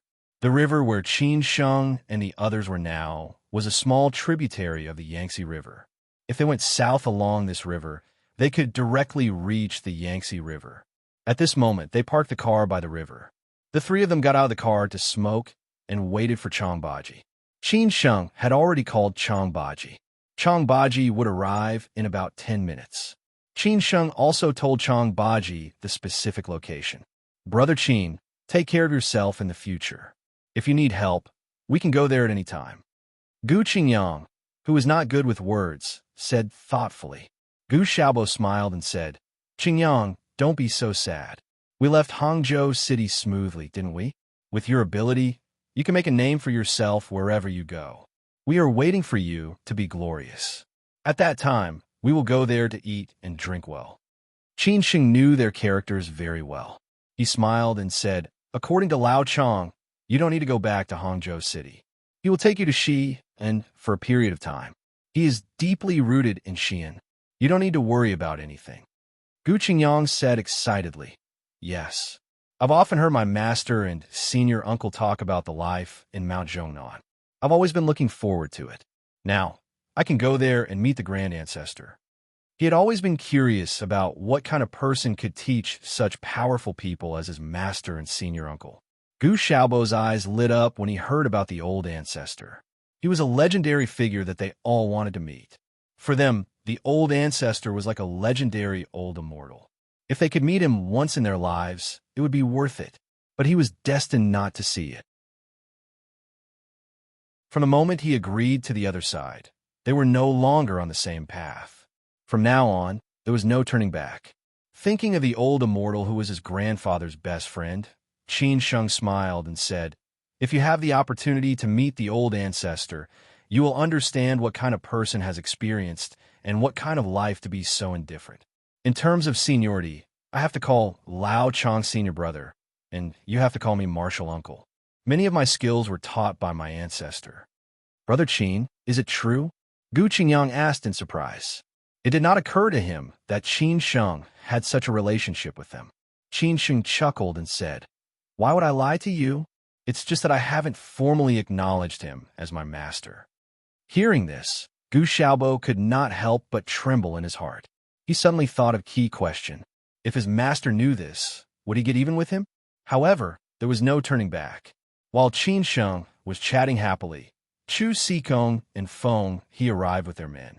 After they got off the highway, they directly parked their cars at a place not far from the entrance of the highway. They avoided this intersection in case Chang Baji would be discovered when he came out. After that, only two of Feng He's subordinates were left to stay here. When Chang Baji arrived, they would inform Chu Sikong in advance. The rest of the people, led by Chu Sikong and Feng He, went along the path to outflank Qin Sheng. Nangong and Zhuangzhou, who followed them from the expressway, happened to see this group of people getting out of their cars and heading to the east. Nangong and Zhuangzhou were very careful. They had taken off the license plate on the way, in case they would be suspicious if they found the license plate of Hangzhou City. For example, at this moment, if they saw the license plate of Hangzhou City, this group of people would definitely be suspicious. Zhuangzhou and Nangong did not dare to stay any longer. They directly drove past the place where the group of people parked their cars. After turning left at the intersection ahead, they stopped the car in a hurry. Nangong and Chang Baji looked at each other and dared not to waste any time. They went there without hesitation. By the riverside, Qin Sheng was talking with Gu Qingyang and Gu Xiaobo about their childhood, such as how he had learned martial arts from the old immortal. Gu Qingyang and Gu Xiaobo also talked about their situation in Mount Tianmu. They had not lived a good life these years. It was hard and tiring for them to learn martial arts. Now, they had made some achievements. At this moment, Gu Qingyang, who was very vigilant, suddenly felt that the surrounding atmosphere seemed to be strange. Some dogs barked especially harshly. It was a distance from the village, so there should not be dogs barking. Moreover, there were some subtle noises. "Brother Qin, do you feel that something's wrong?" Gu Qingyang raised his hand and signaled them to stop. He pricked up his ears and listened to the sound around. Gu Xiaobo was somewhat frightened. He knew that Feng He and the others had arrived. Consequently, he said in a trembling voice, "Qingyang, don't be so suspicious. What could be wrong in this remote place?" Qin Sheng also stood up and walked toward the forest. Qin Sheng also stood up and walked in the direction of the forest. He listened quietly for a few seconds. It seemed that there were footsteps approaching. He turned around and said to Gu Qingyang, "Something is wrong." It was not until this moment that Gu Qingyang voiced out his doubts. "Brother Qin, don't you feel that our journey has been too smooth? Our opponents are so powerful. How could they let us leave Hangzhou City so smoothly?" Gu Qingyang's words made Qin Sheng feel anxious at this moment. He suddenly woke up and said, "We'd better be careful. Let's find another place to wait for Lao Chang." However, it was already too late. Ha ha ha! A burst of unscrupulous laughter rang out, which was somewhat harsh on the empty riverside. It was similar to the barking of the dogs just now. At this moment, Feng He walked out of the forest slowly with the 6 veterans. He stared at Qin Sheng with a sneer and said, "Anyway, we are old friends. Is it appropriate for us to leave Hangzhou City suddenly without saying goodbye?" At this moment, Qin Sheng's heart was as dead as ashes. There must be something wrong when something was abnormal. The ancients were right. It was the same this time. The more stumbling one was, the better the result might be. The more smooth one was, the more the result must be a trap. "Why are you here?" Qin Sheng came back to his senses and asked this nonsense subconsciously. He was thinking about what had gone wrong on Earth. He had combed through all the programs since he came out of the Golden Coast, but he still did not find anything suspicious. Feng He walked toward Qin Sheng slowly, playing with a dagger in his hand. "Why can't I be here? Weren't you very powerful that day? Why are you a stray dog now? Why do you have to escape secretly?" Feng He and the 6 men were about to surround him. Qin Sheng still did not understand what had gone wrong on Earth. However, Qin Sheng knew that he could not stay here for a long time. They had chased him from Hangzhou City thousands of miles away. This time, they would definitely not let him escape by chance like last time. Moreover, they had gathered the strength of 3 families. It was estimated that these people in front of him were not easy to deal with. Out of the 36 stratagems, the best strategy was to escape. If one could not win, he should run away. It was not easy for Qin Sheng to come out of Hangzhou City. How could he play the hero at this moment? Consequently, Qin Sheng turned around without hesitation and shouted to Gu Qingyang and Gu Xiaobo, "Get in the car and run." At this moment, Qin Sheng was embarrassed. Gu Xiaobo stood where he was and did not move at all. Then he took out the car key unhurriedly and locked the car slowly in front of Qin Sheng and Gu Qingyang's shocked eyes. After 2 beeps, Qin Sheng and Gu Qingyang were stunned. They stared at Gu Xiaobo dumbfoundedly and did not believe what had happened in front of them. At this moment, if Qin Sheng still could not figure out what had happened, he would really be out of his mind. Why did this happen in front of him? Why did Feng He appear here? What had gone wrong on Earth? The answer was right in front of them. Gu Xiaobo had betrayed them. Qin Sheng began to recall the details of what had happened this night. When they had changed cars, Gu Xiaobo had wanted to pee. When they had almost arrived at Huangmei Town, Gu Xiaobo had wanted to go to the toilet in the service area. It had been Gu Xiaobo who had been driving all the time. He had firmly controlled their initiative. In the end, it was still Gu Xiaobo who had chosen this place. Yes, Gu Xiaobo had betrayed them and completely revealed his whereabouts to Feng He's group of people. However, Qin Sheng could not figure out why. "Run! Why don't you run away?" Feng He shouted unscrupulously. Looking at Qin Sheng, who had lost his wits in front of him, Feng He felt so comfortable in his heart. Finally, he was going to take revenge and vent his grievances. Qin Sheng did not pay attention to Feng He. At this moment, he had no time to care about Gu Xiaobo. Gu Xiaobo's attack was so cruel that his heart was bleeding. Qin Sheng hated betrayal the most in his life, not to mention the betrayal of the person he trusted so much. He stared at Gu Xiaobo and approached him step by step. "Why? Xiaobo, why? What did I do wrong to you? I can't figure it out." Gu Xiaobo was frightened by Qin Sheng's momentum and eyes. He could not help stepping back. He felt guilty and blamed himself. Trembling, he said, "Brother Qin, I'm sorry. I'm really sorry. Don't blame me. I really had no choice." "Gu Xiaobo, you're a king beast." Gu Qingyang, who had understood everything, could not stand it anymore. He roared angrily. Compared to Qin Sheng, he was more angry and sad. The one who had betrayed them was his brother, who had been with him for so many years. Gu Qingyang, who was angry, rushed to Gu Xiaobo without hesitation. He kicked Gu Xiaobo's chest directly. Gu Xiaobo did not dodge. He took this kick head-on. He was too ashamed to face Qin Sheng and Gu Qingyang. Not only had he betrayed Qin Sheng, but he had also betrayed his junior brother Gu Qingyang, who had been his junior brother for many years. Gu Qingyang was his closest brother except for his master. This kick directly sent Gu Xiaobo flying. Gu Xiaobo knelt on the ground with tears streaming down his face. "I'm sorry. I'm really sorry." At this moment, Gu Xiaobo felt a little regretful, but it was too late. Feng He and the others were watching this drama with great interest. Obviously, it had nothing to do with them. He enjoyed this feeling very much. It was a sense of achievement that he had toyed with his enemy. At this moment, Chang Baji had arrived. He came out of the highway slowly and walked toward the location that Qin Sheng had told him. At the same time, he called Qin Sheng. Chu Sikong received a call from his subordinate, who was guarding by the roadside. He said simply, "Mr. Chu, he is here." Chu Sikong laughed and said, "Block the road. You're tuning in to the Warrior Lore YouTube channel. Don't forget to subscribe and join us on this journey to catch the most captivating stories."